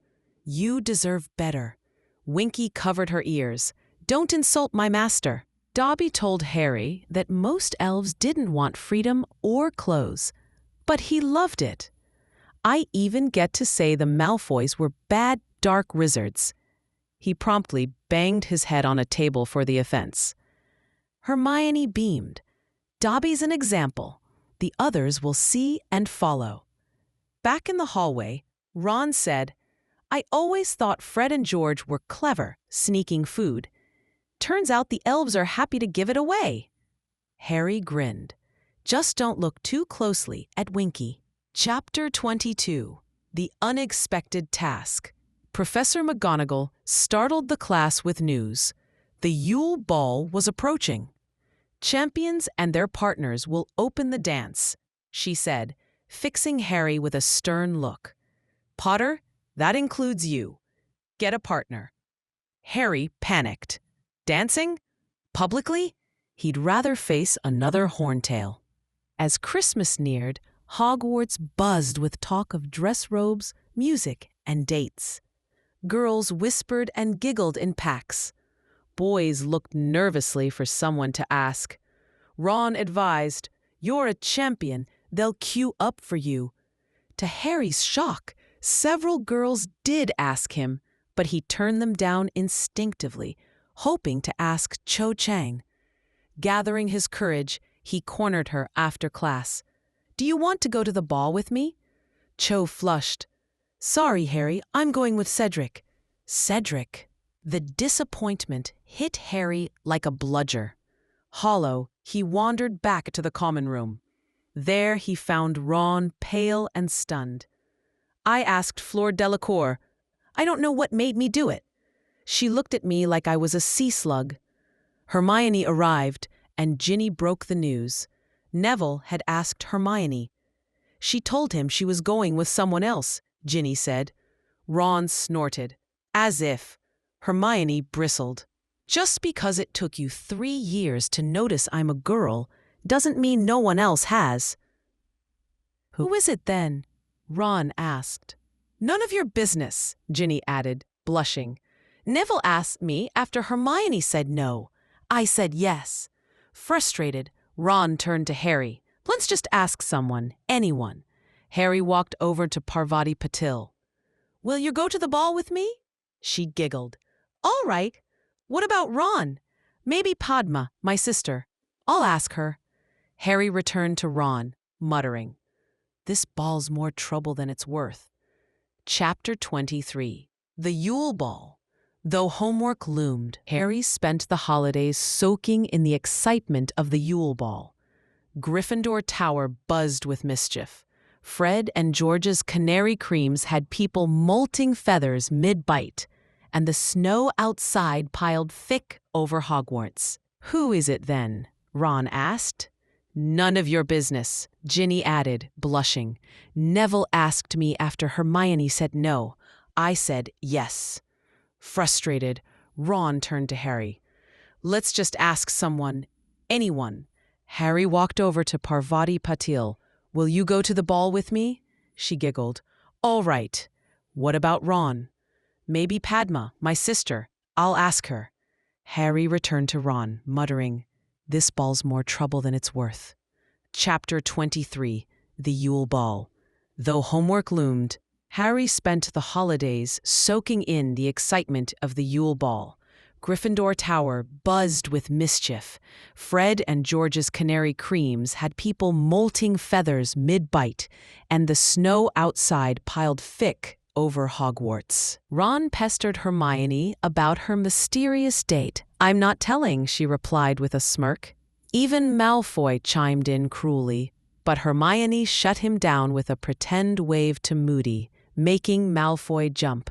Later, Ron noticed something else. "Your teeth, they're different." Hermione smiled mischievously. "I let Madame Pomfrey shrink them a bit more than usual. Mum and Dad won't be thrilled." Christmas morning arrived with a jolt, Dobby waking Harry nose to nose. He brought handmade socks and cheer. Harry, startled but touched, gave him old socks in return, which delighted Dobby beyond words. Ron added to the gift pile, giving Dobby his own socks and sweater. "They're only socks," Ron muttered, blushing. That night, the Yule Ball brought transformation. Ron fretted over his frilly second-hand dress robes. Harry was stiff in his own. They met Parvati and Padma Patil in the entrance hall. But jaws dropped when Hermione appeared, her hair sleek, her robes elegant, and on Victor Crumb's arm. Ron was speechless. They dined at the champions' table, Harry awkward near Cedric and Cho. Percy Weasley, seated beside him, smugly filled in for absent Mr. Crouch. Crumb chatted warmly with Hermione. Even Fleur dazzled Roger Davies into clumsy awe. After dinner, the weird sisters struck up music. Harry and Parvati danced the first number clumsily. Ron ignored Padma, scowling as Crumb spun Hermione around. Hermione tried to cool the tension. "It's just a dance." "You're fraternizing with the enemy," Ron snapped. They argued, Hermione revealing Crumb had been trying to talk to her for weeks. Furious, she left. Parvati, too, vanished to dance with someone else. Ron glared. Seeking fresh air, Harry and Ron left the ball and stumbled on Snape and Karkaroff arguing in the gardens. "It grows clearer, Severus," Karkaroff whispered. "Flee, then," Snape growled. Nearby, Hagrid confessed to Madame Maxime that he was half-giant. She recoiled. "I have big bones," she snapped and stormed off. Harry and Ron listened quietly. Back inside, Ron muttered, stunned. "Did you know Hagrid was half-giant?" "So what?" Harry replied. "I'll explain inside," Ron said gravely, and they returned to the glittering hall, now filled with music, light, and uneasy questions. Chapter 24. Rita Skeeter's Scoop. Boxing Day dawned quietly in Gryffindor Tower. The excitement of the Yule Ball had passed, and everyone seemed subdued. Hermione's sleek hair was back to bushy, and she scratched Crookshanks while discussing Hagrid's half-giant heritage. "I thought he must be," she said simply. "Giants aren't all monsters." Ron grumbled, but didn't argue. Harry tried again to understand the clue inside the golden egg, but the screeching sound made no more sense than before. He refused to consider Cedric's vague hint seriously. Back at school, Hagrid was conspicuously absent. In his place, Professor Grubbly Plank taught care of magical creatures, introducing a stunning unicorn that thrilled the girls. Harry demanded to know why Hagrid was gone, but Grubbly Plank offered no answers. Draco Malfoy gloated and handed Harry a copy of the Daily Prophet. The headline read, "Dumbledore's Giant Mistake." Rita Skeeter had written an exposé revealing Hagrid's mother was a giantess, accusing him of breeding dangerous creatures and being unfit to teach. Malfoy sneered, "They'll sack him now." In the Great Hall, Hermione and Ron were outraged. Hermione suspected Skeeter had eavesdropped at the ball. "She probably has an invisibility cloak," Harry growled. They decided to visit Hagrid, but he wouldn't answer his door. A week passed. Still no sign of him. During a Hogsmeade visit, they spotted Ludo Bagman secretly meeting goblins. He nervously pulled Harry aside. "Working on the egg clue?" he asked. When Harry hesitated, Bagman offered help. "I want a Hogwarts victory. Just say the word." Harry declined. "We're meant to do it alone, right?" Bagman looked put out. Fred and George arrived, seeking Bagman for their own mysterious reasons. Inside the three broomsticks, Rita Skeeter appeared. Hermione lost her temper. "You horrible woman! You don't care who you hurt." Rita smirked. "Give me an interview, Harry. Is Hagrid a father figure?" Hermione stormed out. "She'll regret this," she seethed. That night, they returned to Hagrid's cabin. Dumbledore answered the door. "Come in," he invited warmly. Hagrid looked a wreck, eyes red and puffy, but Dumbledore reassured him. "Many want you here, Hagrid. You've got more support than you think." "Come back," Hermione urged. At last, Hagrid smiled through tears. He showed them a photo of his late father and declared, "Never be ashamed.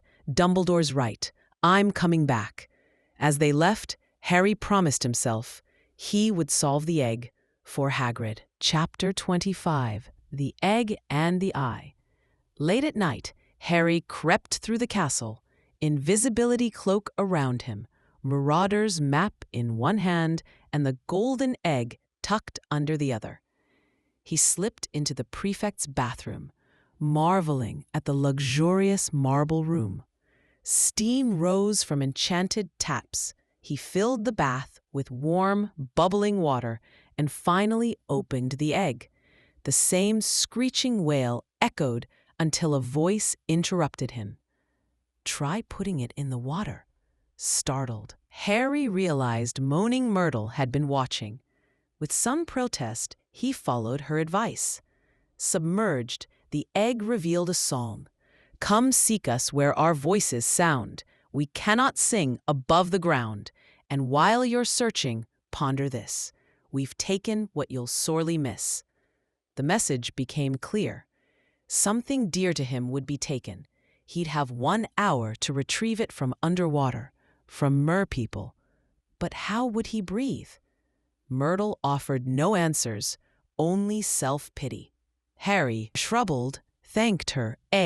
Chapter 25. The Egg and the Eye. Late at night, Harry crept through the castle, invisibility cloak around him, Marauder's map in one hand and the golden egg tucked under the other. He slipped into the prefect's bathroom, marveling at the luxurious marble room. Steam rose from enchanted taps. He filled the bath with warm, bubbling water and finally opened the egg. The same screeching wail echoed until a voice interrupted him. "Try putting it in the water." Startled, Harry realized Moaning Myrtle had been watching. With some protest, he followed her advice. Submerged, the egg revealed a song. "Come seek us where our voices sound. We cannot sing above the ground. And while you're searching, ponder this. We've taken what you'll sorely miss." The message became clear. Something dear to him would be taken. He'd have 1 hour to retrieve it from underwater, from merpeople.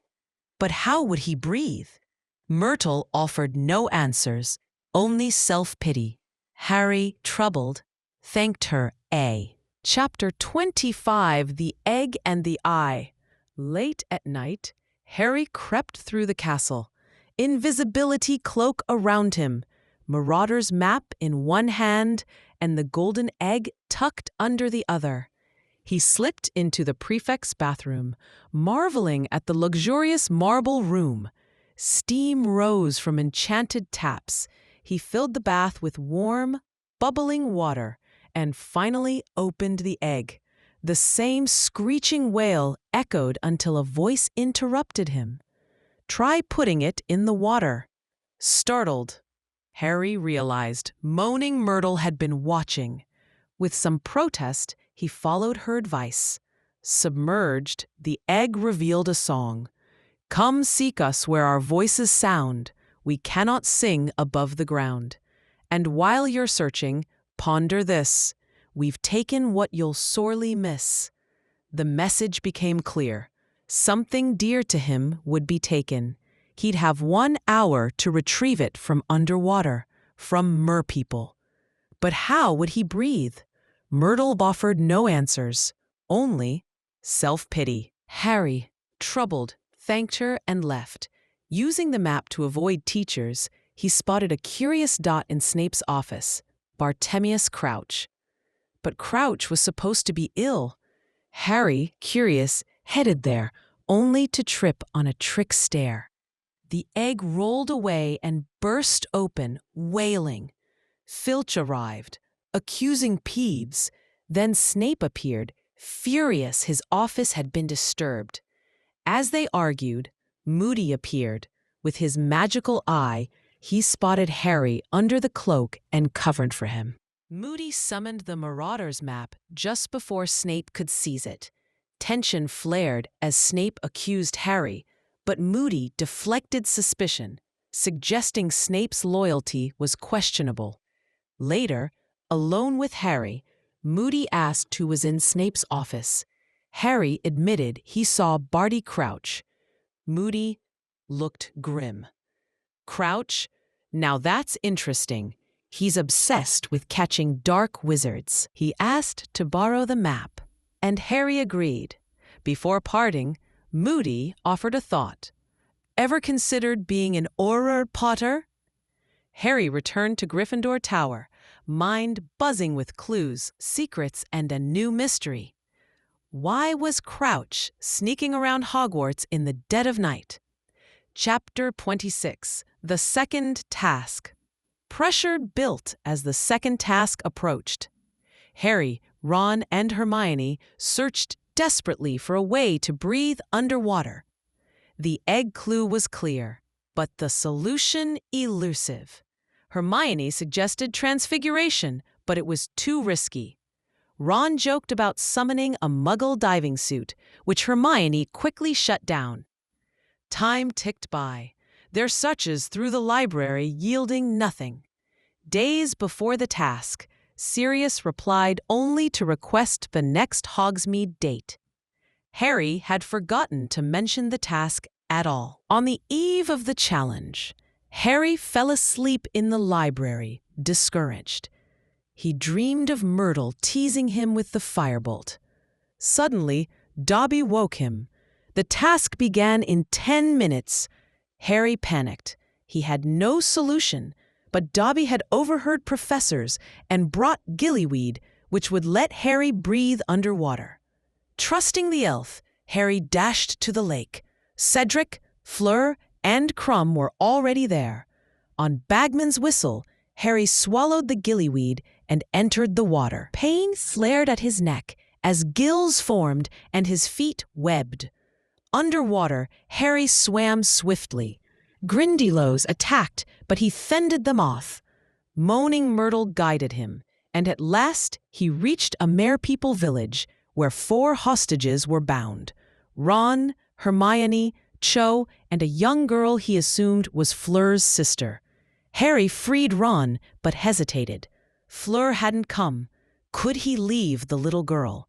The Merepeople warned him to take only his hostage, but he threatened them with his wand and freed her too. As Harry struggled upward, Cedric and Crumb arrived, rescuing their own friends. Harry's body ached, his magic fading, and his lungs burned. But finally, he burst from the water, dragging Ron and Gabrielle with him. Cheers erupted. Fleur cried and hugged her sister. Madame Pomfrey fussed. Ron was annoyed. "You didn't really think they'd let us drown?" Harry, ashamed, knew he had been foolish. But Fleur kissed him on both cheeks in gratitude. The judges conferred. Despite finishing last, Harry received high marks for courage and moral fiber. Tied in second place with Cedric, he felt relief. The next task would be in June. For now, he could breathe easy again. Chapter 27. Padfoot returns. In the days after the second task, Ron basked in attention, telling exaggerated versions of his underwater heroics, much to Hermione's annoyance. Harry was more concerned with a letter from Sirius. They were to meet in Hogsmeade. Sirius's reply was brief. "Be at the stile past Dervish and Bangiz at 2 p.m. Saturday. Bring food." Despite the risks, Harry, Ron, and Hermione eagerly set off that weekend, sneaking food for Sirius and walking into the countryside.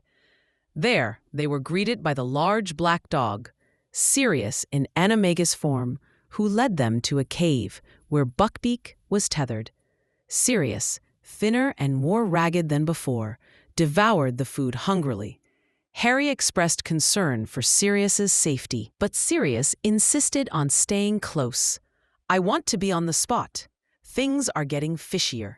They discussed Rita Skeeter's latest article in Witch Weekly, filled with lies about Harry and Hermione. Sirius also examined the Ministry's strange silence on Bertha Jorkins and Bartemius Crouch's illness. Sirius became serious as he connected the dots. Winky the elf had been in the top box at the Quidditch World Cup, saving Crouch the seat he never used.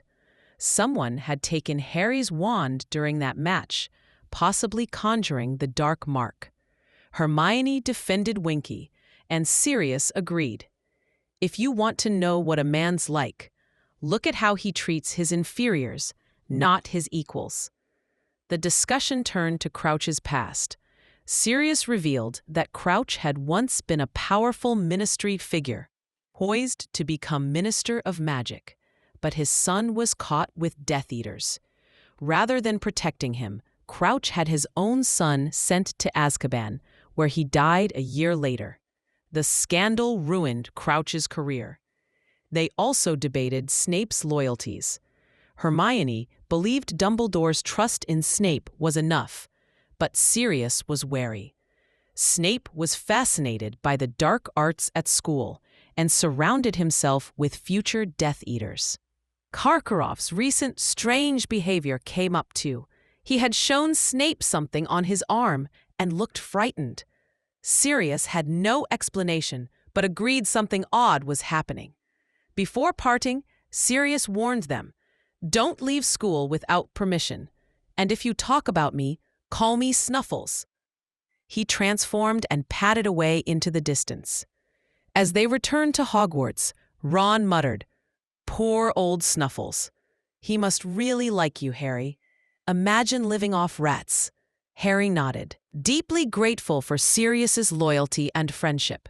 Chapter 28. The Madness of Mr. Crouch. After sending Percy a letter about Mr. Crouch and giving Dobby new socks, Harry, Ron, and Hermione visited the kitchens. Winky was there, drunk on butterbeer and still fiercely loyal to her absent master. When asked about Crouch, she became defensive and hinted at a deep, troubling secret, but refused to reveal anything. Her condition shocked Hermione, who got into a heated argument with the other elves over their treatment of Winky. Displeased, the elves hurried the trio out. Hermione later received a flood of hateful letters, one even filled with bubotuber pus, clearly stirred by Skeeter's false gossip. The attacks forced her to visit the hospital wing. Ron mocked her for provoking Skeeter, while Harry and Hermione braved more Slytherin jeers. A Care of Magical Creatures class lightened the mood with Nifflers searching for buried treasure.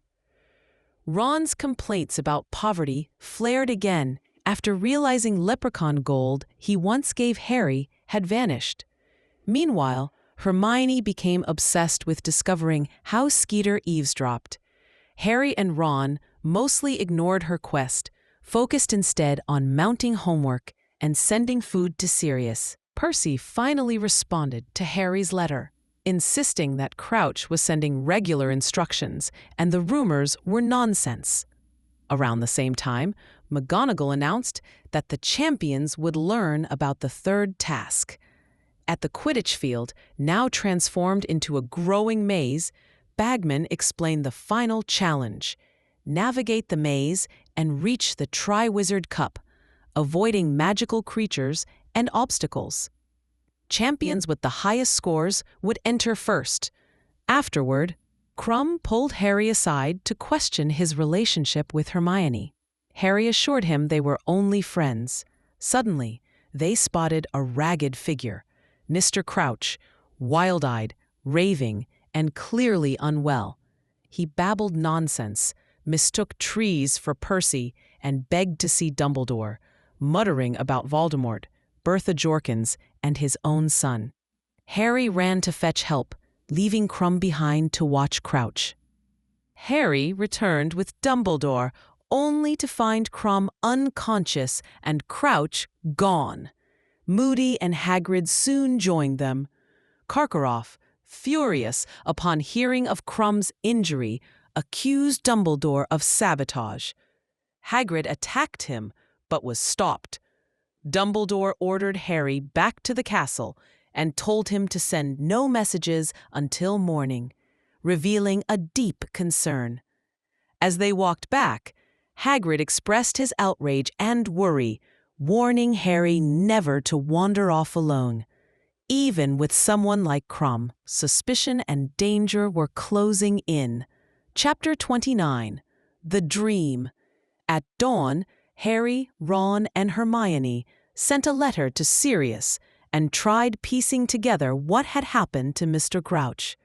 Harry recounted the encounter, remembering Crouch's confusion, his guilt over Bertha Jorkins, and cryptic talk of his son and Voldemort.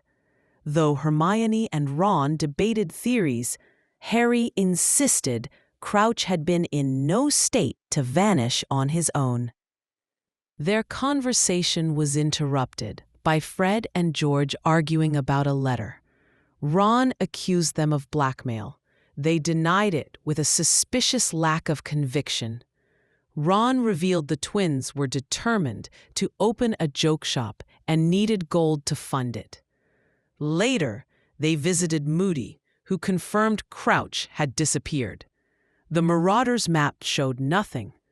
Moody praised Hermione's sharp thinking and urged Harry to focus on the third task. "You fought through worse before," he said. Sirius's owl arrived the next morning. His letter was strict. No more night wanderings. Someone at Hogwarts was dangerous. He urged Harry to stay close to Ron and Hermione and practice defensive spells. Hermione pushed Harry into training. They spent their free time learning stunning spells and hexes. Harry practiced hard, often stun-spelling Ron into piles of cushions. During divination, Harry drifted into sleep amid Trelawney's perfumed fumes and had a terrifying dream. He saw Voldemort speaking with Wormtail. The pain in Harry's scar jolted him awake, screaming. He fled the class, ignored Trelawney's excitement, and headed straight to Dumbledore's office. After guessing a dozen candy passwords, Cockroach Cluster opened the way. But outside the door, Harry overheard a heated meeting. Fudge, Moody, and Dumbledore were debating Crouch's disappearance. Fudge accused Madame Maxime. Dumbledore defended her. Moody interrupted them. "Potter wants to speak with you. He's outside." Harry, heart pounding, prepared to tell Dumbledore everything he had seen in the dream. Chapter 30. The Pensieve. Harry followed Dumbledore into his office, still shaken from the dream. Fudge was there, but soon left with Moody to inspect the grounds. As Harry waited, he wandered the office and discovered a silvery substance swirling in a shallow stone basin, the Pensieve. Curious, Harry peered in and was pulled inside, falling into Dumbledore's memories. He found himself in a courtroom witnessing old trials. First came Karkaroff, younger and afraid, giving names to the Ministry in exchange for freedom. He accused several Death Eaters, including Snape, but Dumbledore defended Snape, insisting he had turned spy against Voldemort before the fall. Next, a trial of Ludo Bagman. Charged with passing information to Death Eaters, he claimed ignorance. The crowd forgave him, swayed by his fame. Finally, Harry saw Barty Crouch's son sentenced. The boy begged for mercy, claiming innocence, while Crouch coldly disowned him. One of the others, Bellatrix Lestrange, cried out her loyalty to Voldemort. The crowd jeered. The Dementors dragged them away. Suddenly, Harry was back in the office. Dumbledore stood beside him. He explained the Pensieve's purpose, to review thoughts and memories, too many to bear at once. He warned Harry that curiosity required caution. Harry shared his dream about Voldemort and Wormtail. Dumbledore believed it might be real. Harry's scar, he explained, hurt when Voldemort was near or full of hatred, a connection forged by the curse that failed. They discussed disappearances, Bertha Jorkins, Frank Bryce, and now Mr. Crouch. Dumbledore feared they were linked to Voldemort's return. He admitted reading Muggle news when the Ministry ignored the signs. Harry asked about the Longbottoms. Dumbledore confirmed the tortured Aurors were Neville's parents, alive but driven insane. Harry was horrified, having never known. He asked about Bagman and Snape. Dumbledore said neither had been involved in dark activities since. When Harry pressed why Dumbledore trusted Snape, he replied firmly, "That is a matter between Professor Snape and myself." As Harry left, Dumbledore added softly, "Please do not speak about Neville's parents. He has the right to share when he is ready." Then, with a heavy look, Dumbledore wished Harry good luck with the third task. Chapter 31, The Third Task. Harry had shared everything he'd seen in the Pensieve with Ron and Hermione. They sat late into the night, minds spinning. Ron was unsettled. And Dumbledore really trusts Snape, even though he was a Death Eater? "Yes," Harry said firmly. Hermione muttered, "Rita Skeeter. She knew about Bagman's trial. Winky said he was a bad wizard. Mr. Crouch would have told her." With the final task approaching, Harry trained hard. Professor McGonagall let him, Ron, and Hermione use the Transfiguration classroom at lunch. He mastered the impediment purse, reductor curse, and the 4-point spell. The shield charm remained tricky. Malfoy was spotted talking oddly into his hand, raising Hermione's suspicion. "He's up to something," she muttered. Sirius sent daily owls, urging Harry to focus on the task and let the adults worry about the rest. "My priority is your safety," he wrote. On the morning of June 24th, nerves buzzed at breakfast. Harry received a Muddy Pod card from Sirius. Hermione spat out juice reading the Daily Prophet. "She's done it again." "Let me see," said Harry. He read Rita Skeeter's headline, "Harry Potter, Disturbed and Dangerous." It painted Harry as unstable, hinted he might be faking his scar pain, and even suggested he was dabbling in dark arts. Hermione suddenly gasped, "I've got it. I think I know how she's doing it. Give me 2 seconds in the library." Harry was summoned to meet the champions' families. He was stunned to see Mrs. Weasley and Bill. "Thought we'd come and watch you, Harry," she said. Touched, Harry gave them a tour of Hogwarts. Amos Diggory sneered. "Bet you're not feeling so confident now, eh? Ignore him." Cedric muttered. As the sun set, Bagman led the champions to the maze. Dumbledore addressed the crowd. "In 5 minutes, the final task begins." Harry entered the maze with Cedric. Darkness swallowed the cheers. They split at the first fork. Harry faced a boggart disguised as a Dementor, cast his Patronus, then defeated it with Ridiculous.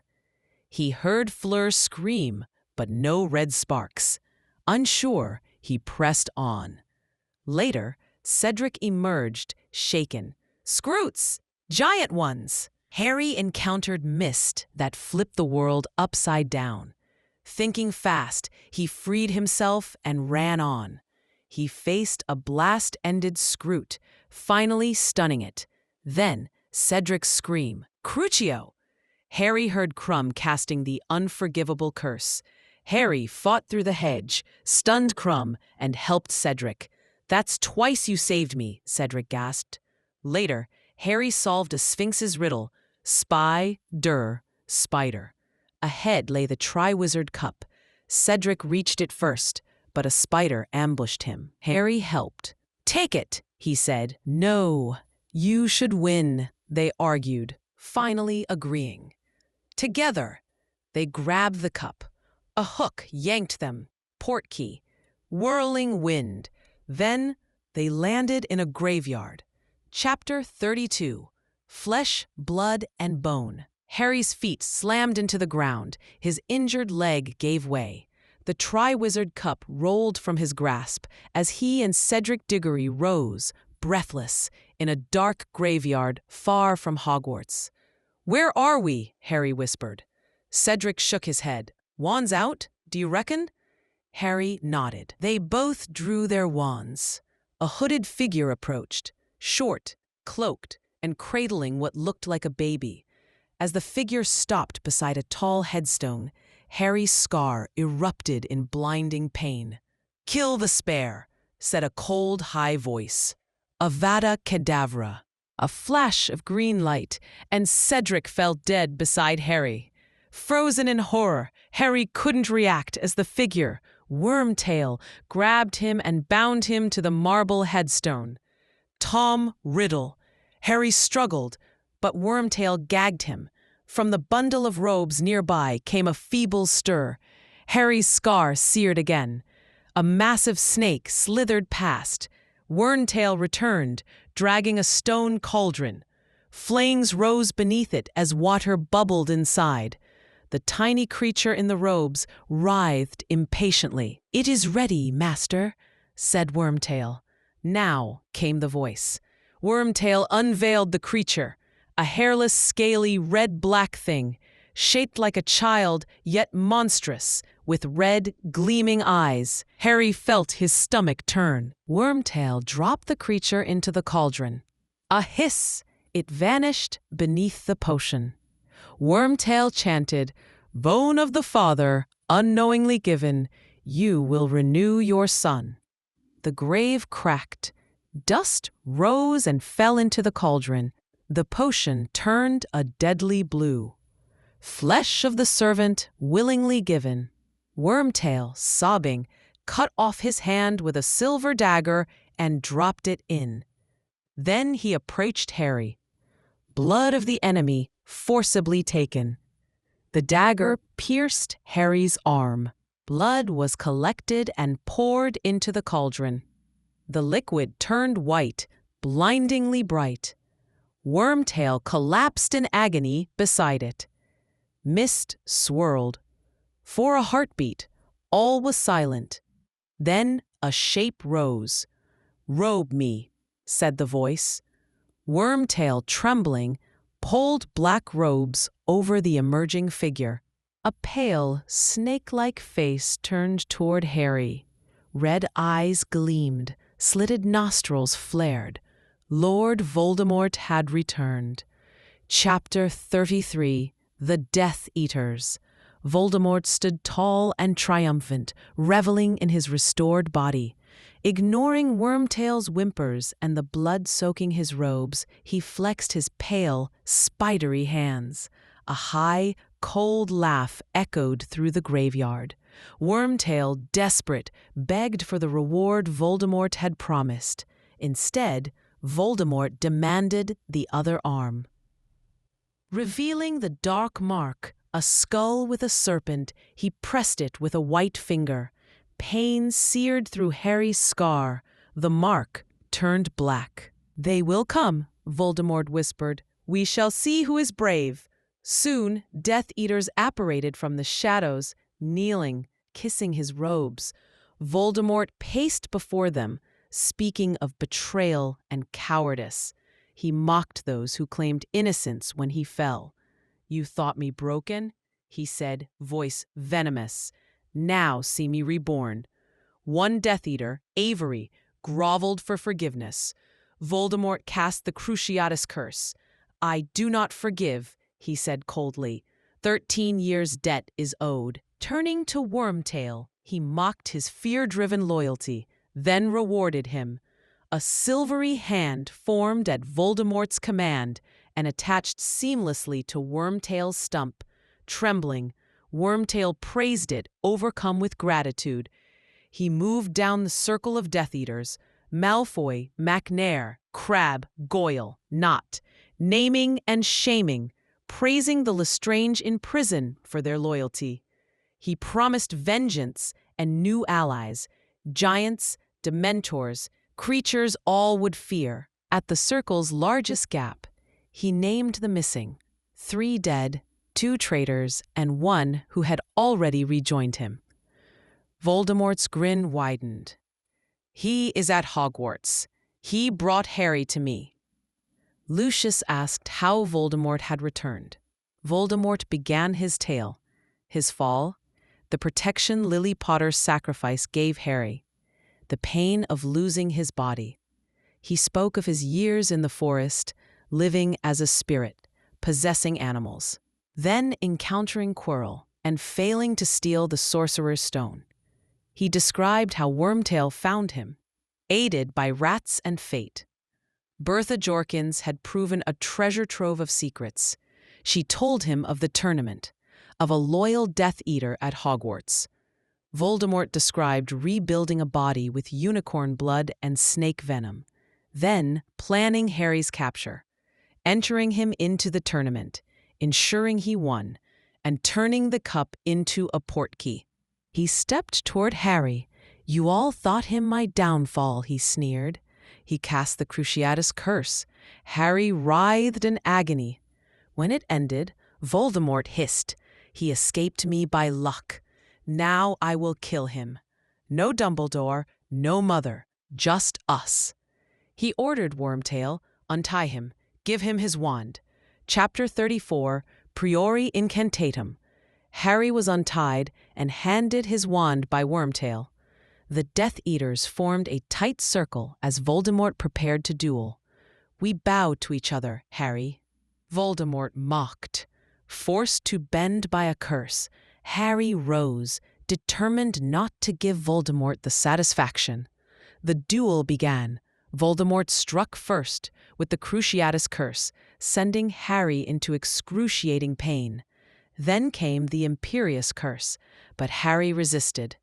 Voldemort raised his wand again, but Harry, quicker, shouted Expelliarmus, just as Voldemort cast Avada Kedavra. The spells met. A golden beam connected their wands, and both were lifted into the air, trapped in a dome of magical light. Scenic song echoed as beads of light moved along the beam. Harry forced them back into Voldemort's wand. Shadows spilled from it, first the ghostly forms of Cedric, Bertha Jorkins, Frank Bryce, then his parents. "Hold on, Harry," they urged. "When the connection breaks, run." Harry broke the connection. The dome vanished. He ran, dodging curses, found Cedric's body, and summoned the portkey. As he grasped it, Voldemort screamed in fury. Light and wind whirled, and Harry and Cedric were gone, back to Hogwarts. Chapter 35, Veritaserum. Harry landed hard, still clutching Cedric's body and the Triwizard Cup. The world spun around him, grass beneath his face. He heard screams, footsteps, confusion. Dumbledore reached him. "He's back. Voldemort's back," Harry whispered. Fudge stared at Cedric. "He's dead. Diggory is dead." Phoenix song echoed as beads of light moved along the beam. Harry forced them back into Voldemort's wand. Shadows spilled from it. First the ghostly forms of Cedric, Bertha Jorkins, Frank Bryce, then his parents. "Hold on, Harry," they urged. "When the connection breaks, run." Harry broke the connection. The dome vanished. He ran, dodging curses, found Cedric's body, and summoned the portkey. As he grasped it, Voldemort screamed in fury. Light and wind whirled, and Harry and Cedric were gone, back to Hogwarts. Chapter 35, Veritaserum. Harry landed hard, still clutching Cedric's body and the Triwizard Cup. The world spun around him, grass beneath his face. He heard screams, footsteps, confusion. Dumbledore reached him. "He's back. Voldemort's back," Harry whispered. Fudge stared at Cedric. "He's dead. Diggory is dead." Dumbledore tried to calm the chaos. Harry clung to Cedric, remembering his last words. "Bring my body back." Moody offered to take Harry away. Stumbling through the halls, Harry told him. "The cup was a portkey.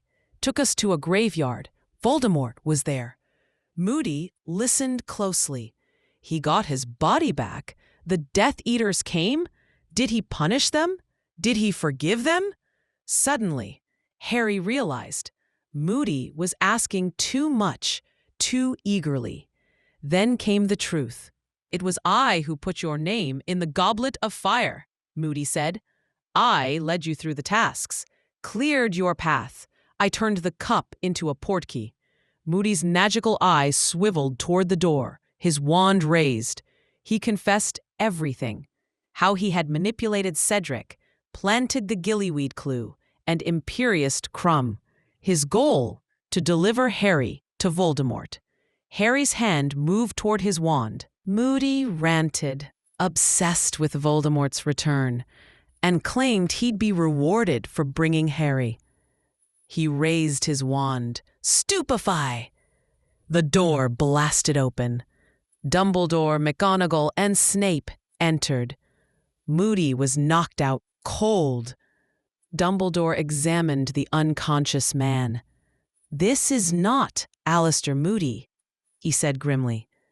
They opened a magical trunk, and inside they found the real Moody, weak but alive. Snape brought Veritaserum.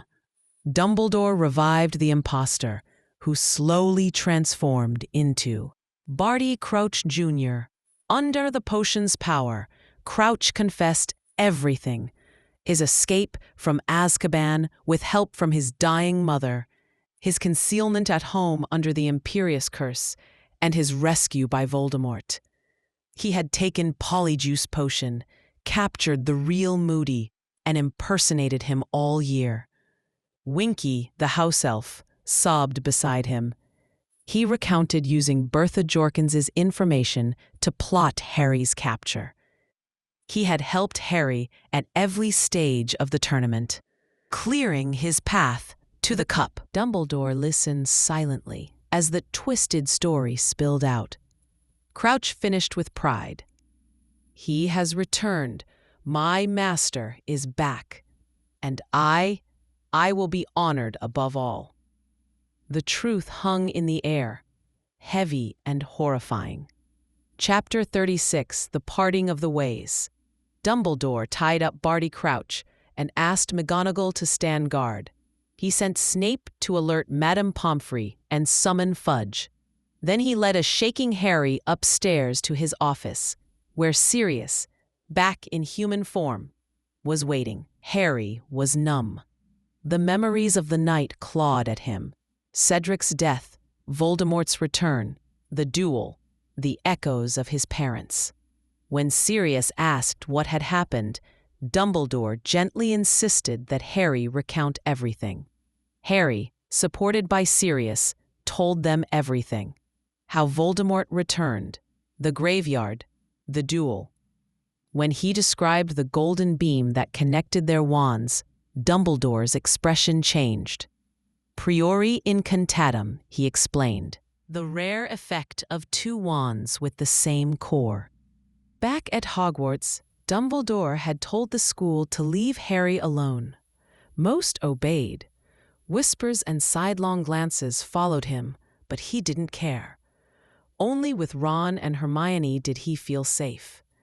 They talked of other things or sat in companionable silence. Mrs. Weasley had asked Dumbledore if Harry could stay with them. He refused. "He's got his reasons," Ron muttered. "We've got to trust him." They visited Hagrid. He hugged Harry tightly. "Knew he was coming back," he said of Voldemort. "We'll fight. Long as we've got Dumbledore, I'm not worried. What's coming will come, and we'll meet it when it does." At the leaving feast, the hall was draped in black for Cedric. Dumbledore made them all stand to toast him. Then he spoke the truth. Cedric Diggory was murdered by Lord Voldemort. The Ministry does not want me to say this, but I will not lie to you. He honored Cedric, then Harry. He showed a bravery few have shown. Most raised their goblets. The Slytherins did not. Dumbledore finished, urging unity. "We are only as strong as we are united, as weak as we are divided. Remember Cedric Diggory." On the train home, Harry, Ron, and Hermione relaxed for the first time in weeks. Hermione revealed her secret. Rita Skeeter was an unregistered animagus, A beetle. She had caught her, trapped her, and blackmailed her into silence. She won't be writing anything for a while. Then came Malfoy. "You've picked the losing side, Potter," he sneered. Harry, Ron, and Hermione hexed him and his cronies at once. Fred and George helped eject the unconscious Slytherins into the corridor. Later, Harry gave them his Triwizard winnings. "For the joke shop, we'll need a few laughs before long." Mrs. Weasley hugged Harry goodbye. Hermione kissed his cheek. As he left with Uncle Vernon, Harry repeated Hagrid's words silently. "What's coming will come, and we'll meet it when it does."